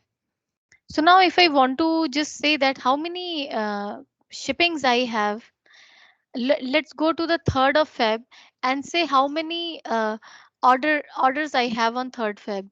So I can see only 2 orders I have on 3rd Feb and 1 and 2 shippings on 3rd Feb. So again 2 and no delivery on 3rd Feb. Take another date. Let's this time take some good dates. 7. So for 7, suppose I'm making all these dates 7.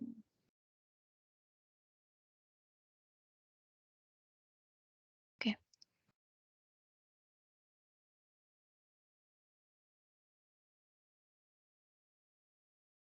What it is happening? It's formula driven. Just copy paste. Yeah. It is formula driven.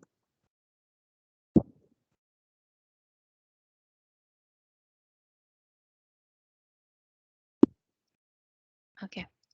So now if I look at here, I can say for 7th of Feb, I have, if I just look at 7th.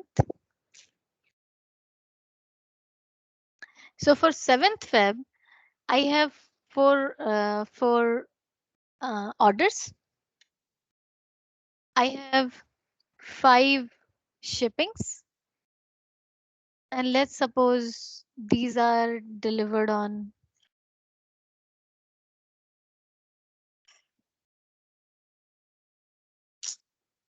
It is not giving me good dates. I don't like this.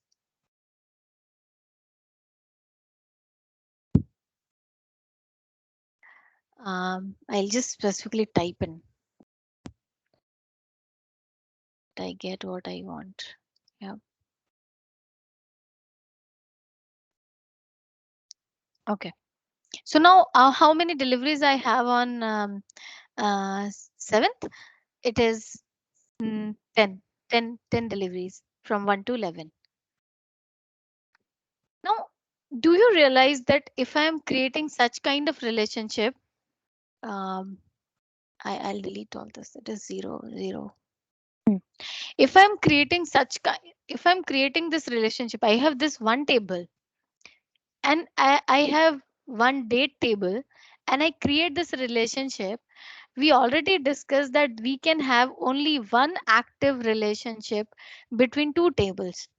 So then how would I get this? How would I get this result between order date, ship date, and delivery date? This is the question I have. Now I'll do I'll yes, and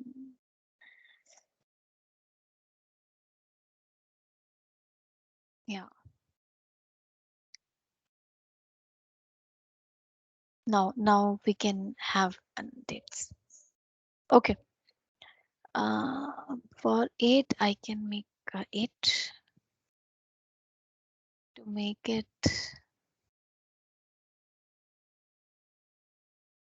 Yeah.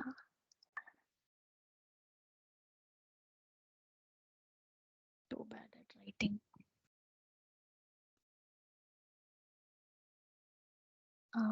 Okay. Now it's good. Now I'm taking this data and I'm using this data in Power BI and I'll create a relationship.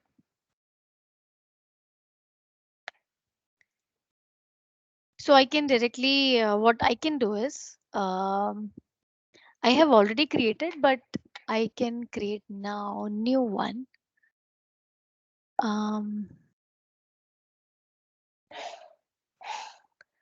Let me show you this data set first so that you don't have that thing.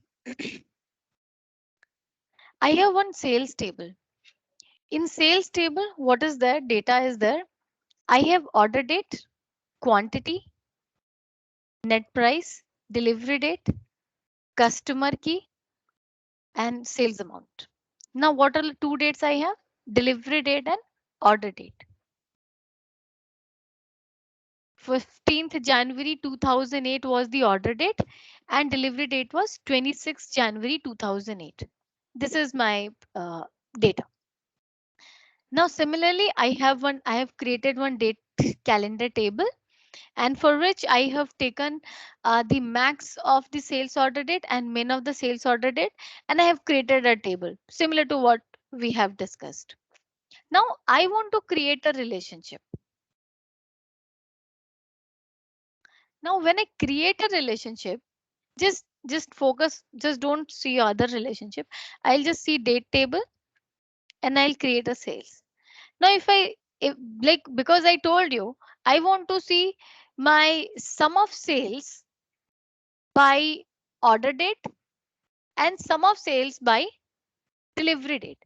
Like for if I have a date and I'm saying that for 21st of October 2021, what is my sales order?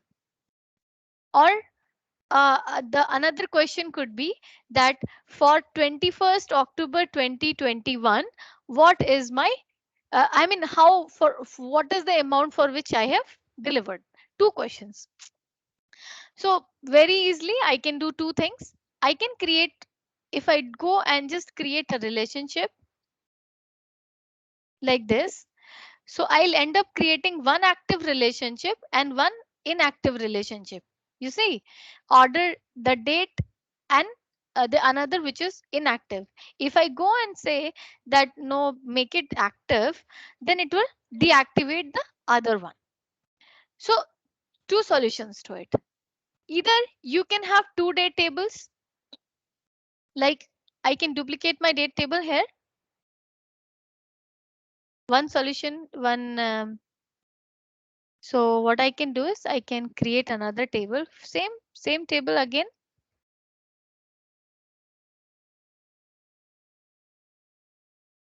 And I can name it date 2.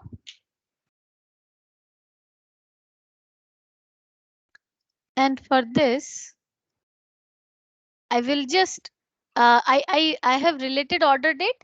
So for delivery date, I can use this table.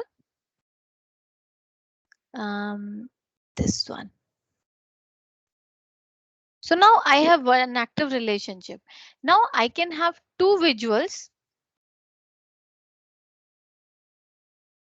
Date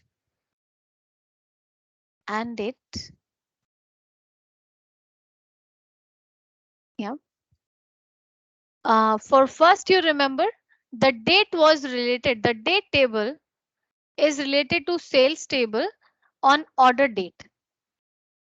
So I'll bring date from date table. Let's bring year.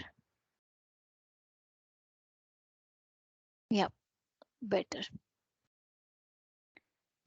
Year and sales. So it was order date and I'll taking order amount. We know how to create order amount. So that is what I'm taking. It is just some of the order sales order. Now I'm taking another table, which is date 2.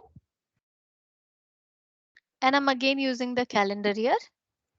And this time I will take delivery amount. So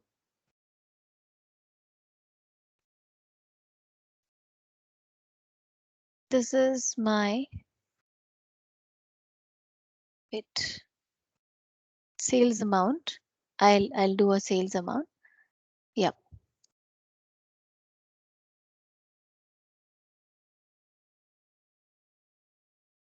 Yeah. We can identify the changes. This is for year, so I have to take some granular time.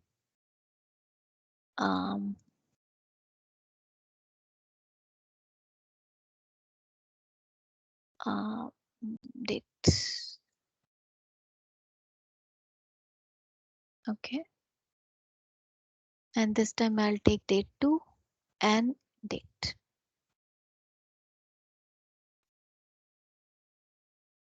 Okay. Same values in both of the tables. So the data we are getting is right. But one for ship date and another for one for delivery date and another for order date.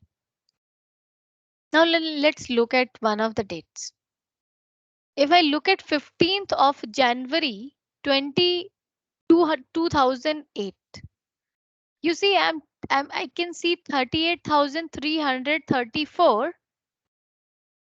This is my sales amount, which was for the date, and this date was order date. So I can say this is not the sales amount, but I should say this is my sales order amount.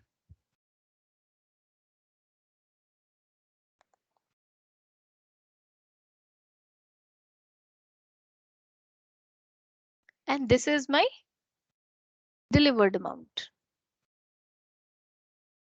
Delivered sales. Okay.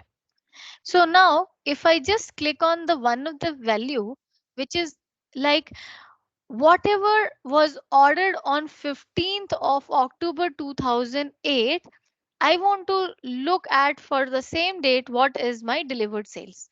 Can I get it here itself? No, because this is the date which is connected with order date and not with the delivery date. You can see it in the relationship here. I'll deactivate this. Wait. It is deactivated. I can delete it as well. Wait. Yep. Okay. So I have one relationship here with the date, and date 2 is related with my delivery date. Note a relationship between these two. There is nothing common in it. Now, here what I'm seeing that for 15th of October 2008, the sales order amount was 38,000. We don't have such date in delivery sales, because here I'm seeing delivery, delivery sales order amount, whatever the amount I have delivered, what is the sales for that date. So these are delivered date. These are not the order dates.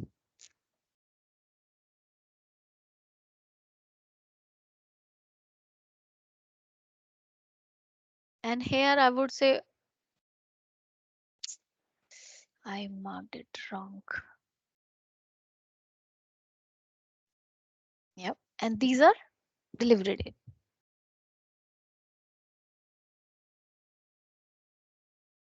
But is it possible to get these two results in one visual? If I don't have any relationship, is it possible? I cannot create a relationship from this date to this date, because it will again then create an ambiguity. So then how would I get it? Is it possible to get this? Like for this, I want to see that for 15th of October 2008, what was the amount, how much amount was ordered and how much amount was delivered. Then how would I get it? One thing was like this, that you can look it into the separate visual and you can get it. Another way is, I'm deactivating this relationship. Another way is use one DAX function to do this. So another way is just first create a relationship, and using that relationship, delivery. Yeah. Then you can tell Power BI, like we told earlier, like in earlier function, you remember we discussed about cross relationship, where we specifically told Power BI that go and do a cross relationship, and the direction of that relationship is both, and then give me the result. Similarly, here we will tell specifically Power BI that use that relationship, the one which is deactivated. When it is activated, it will automatically calculate it for you. But it is inactivated, so you have to then specifically specify to Power BI that use that relationship. So that is what we'll do here. So we already have one amount here. I have calculated, which is simple, huh? I have just multiplied the sales amount, net price amount, by the quantity, which is sales amount. Is that okay? Or shall I do it again? Yugraj, shall I do it again? I'm just multiplying this net price by quantity to get my sales amount. Okay. So I have just created a column here. Yeah,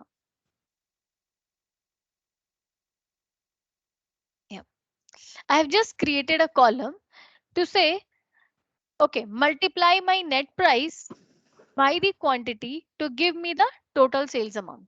This is what I have done. For this, you have to go to a new column and write this formula.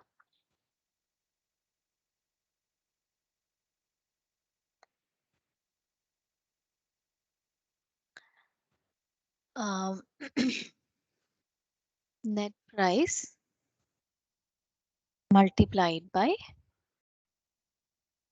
quantity.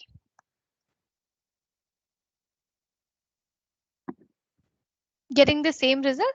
This is a simple calculation which I am doing here to get the sales amount. Now I'll do this sum of sales as a measure. I can also create a measure and then say, using this measure, I will then calculate the order amount, and then I'll calculate the delivery amount. So my order amount, since this relationship is active, I do not need to calculate it separately. It is the same as the sales amount, because now let's see here. For this date, 15th of January 2008, What is my order amount? Because my relationship is active, I would say order date. For this order date, this was my order amount. What was my delivery amount? So for this date, we don't have anything delivered. Delivery date is 26 January 2008. And for that delivery date, the sales amount is this. So for order date and order amount and the delivery amount, those are same amounts. I mean, using the same column, but for different dates. And that is why I'll create a measure. So for order date, order amount, we do not need to create a separate relationship because we are already we have already active relationship. I can just go and say create order amount. So I'll just create it. I'll not create a column. Sorry. I'll just create a measure. I'll just say order amount equal to. So order amount would be sum of my sales amount. I just created sales amount. So I can use that. So this is my order amount. I cannot use this relationship exactly. I mean, I cannot say it is a delivery amount. For that, I have to write a user relationship function. So now what is user relationship? Use relationship. Use relationship. Yeah. Use relationship is a DAX function which where you specifically tell Power BI that use the relationship between this column and this column. Specifies the relationship to be used in a specified calculation, one that exists between column name 1 and column name 2. This is how you write it. And rest all the calculations would remain same. So now let me write it. I'll write delivery amount. I've written it, but I'll write it again to show you. When you are writing a DAX function like cross filter or use relationship, you should first write calculate function, because then only you can write the expression and then the criteria you want to specify.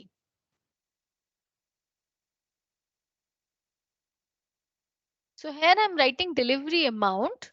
Inside that I'm saying calculate. Now what do I want to calculate?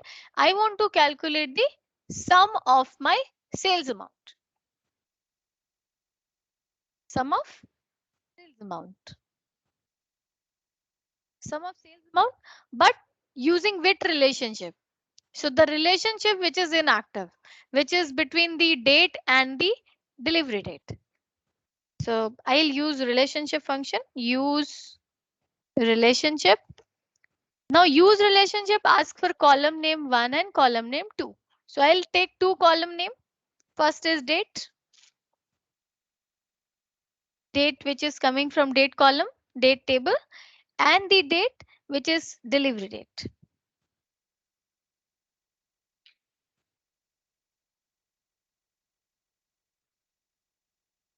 Now here I have, I'll keep this aside.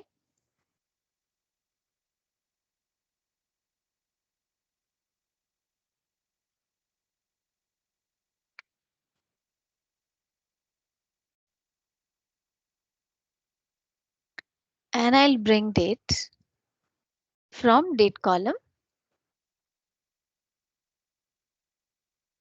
And for from sales, I just calculated order amount. This one, sum of sales, and I calculated delivery amount. So now you see for 15th of January, is it completely visible, or let me increase the size.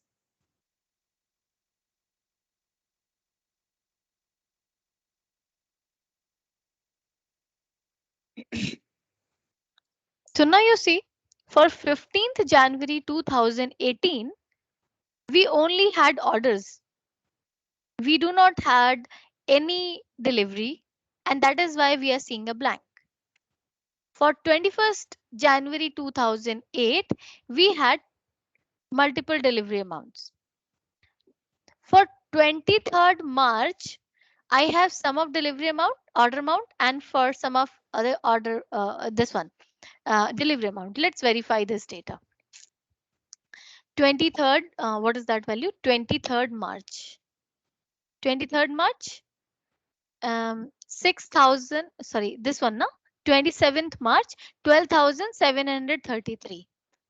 So I'm getting 23rd March, 27, 12,733. And for this, the delivery amount is 937. So let's go. 20, what is that value? 27 March.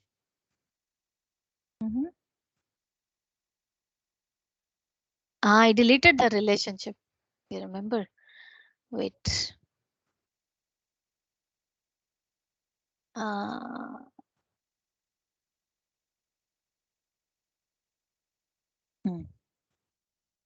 So for 27,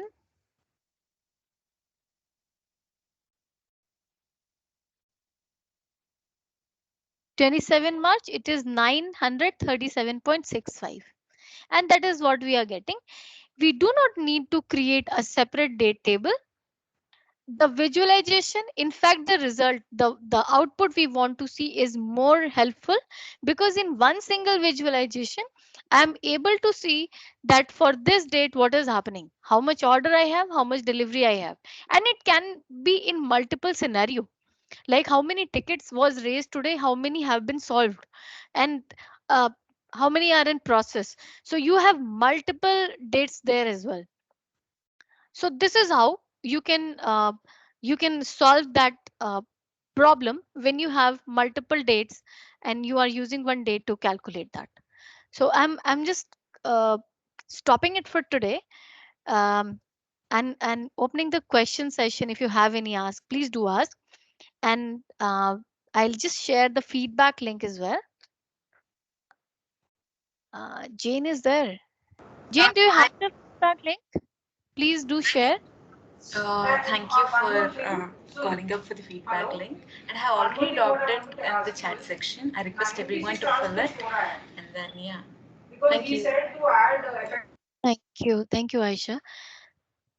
So guys, meanwhile you fill the feedback form, ask me any question. And I think one more question, I left it out. Last time, you remember, Yograj, we had one Olympiad table.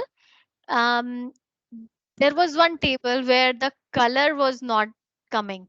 So I have that. Wait. Yeah, Deepa. Yes. So actually that was the table and that was not a pivot. And that is why it We was are not coming. trying to color the column. Yes, I'll just show you. So actually what was there? It was not a pivot. It was a table. So that time we are using pivot We were using chart. pivot. Yes, we were using pivot, and we do not need to pivot that time because we are using 3 different columns. Pivot is used when you are using same column and bifurcating the data, right? Let me open it and we'll be able to see that.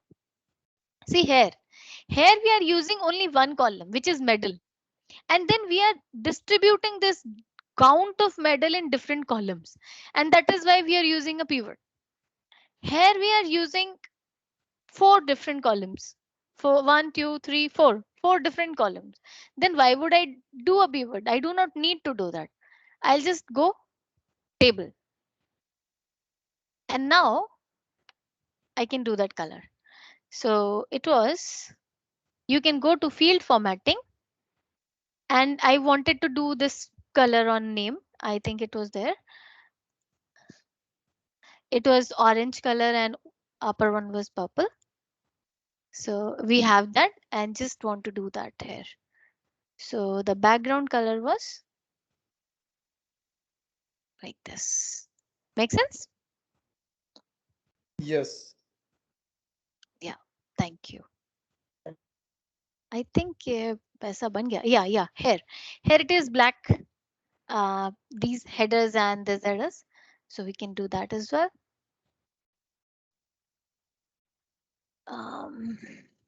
Background. So our font color, make it white and background as black. And this one. Font color as white and background as black.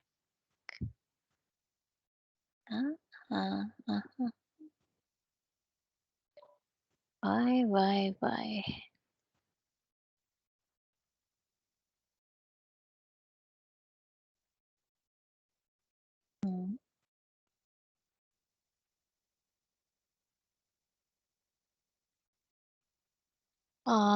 This is row header.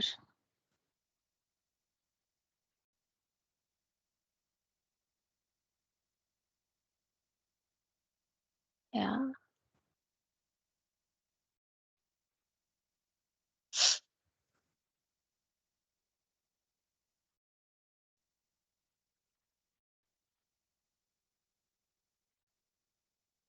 Yep.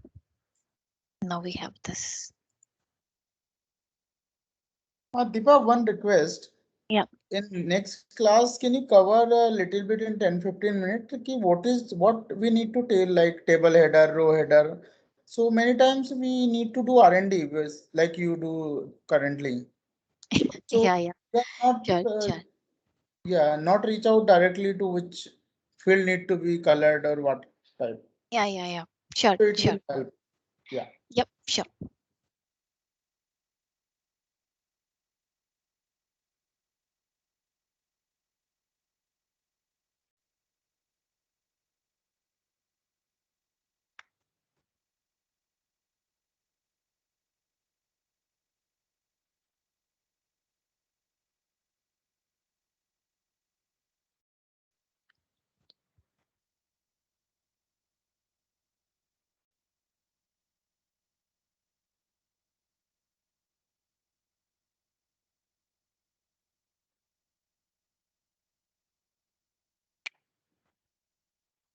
I'm expecting that you should be able to find time for the project that I have shared so that I can share another one, the next level one. I shared the hospital analysis where I shared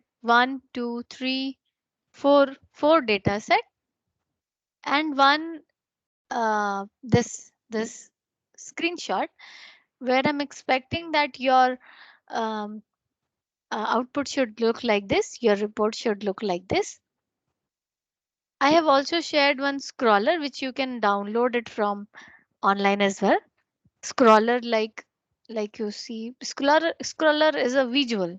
You do not, if you are not able to download it, it's fine. So scroller is a visual, like when you see a live data set, uh, stock index. So it is always changing and it is showing different numbers for different stocks. So that is there they use stock scroller visual. So that is what I have. I'll show you. So if you are able to download it from internet, it's fine. Otherwise, you can just show me the data. It's again okay.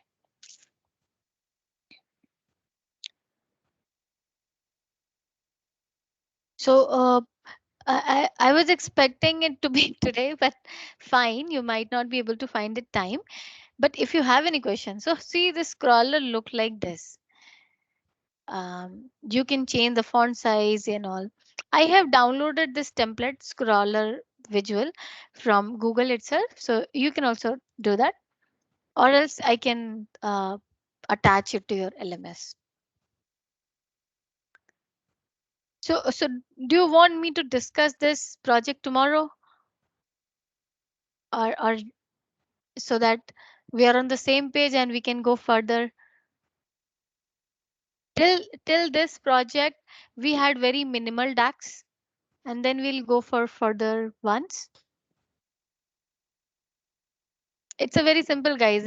You might not take more than half hour or 45 minutes.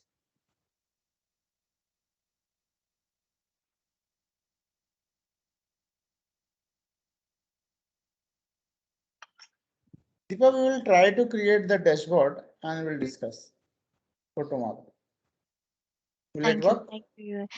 Yeah, obviously, it was actually was looking for so that I know that where we are standing and where we should move, right? And that is why I was expecting. It was not at all a homework, or I'm not judging anyone here. It is just that we are on the same page. Sure.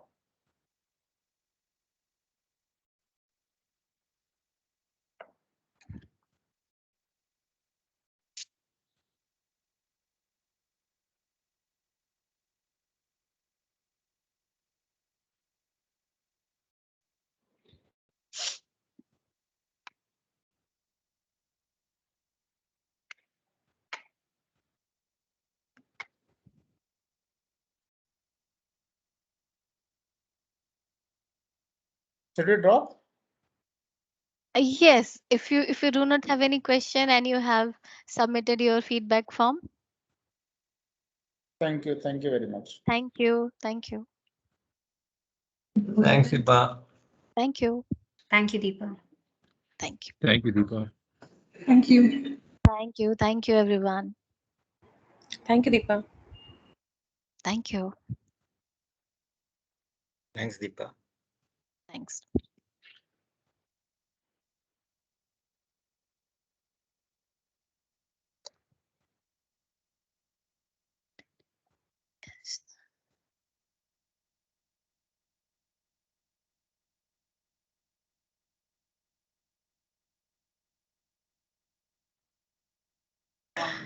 Thank you, Deepa. That was a great session.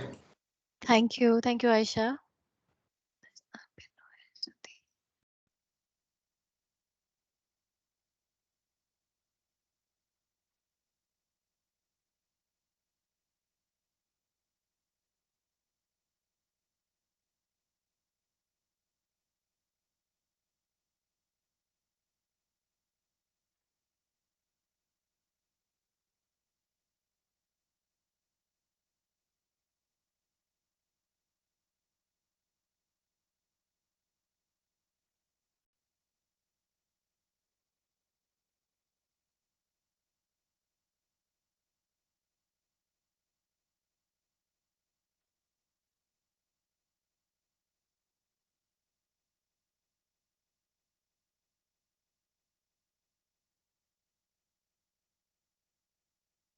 Sudhir, may I ask you? I don't find your name in the list. So, are you a new joinee? No, I'm the IT Okay, expert. okay. Sorry. But I'm Thank not you. the part. Yeah.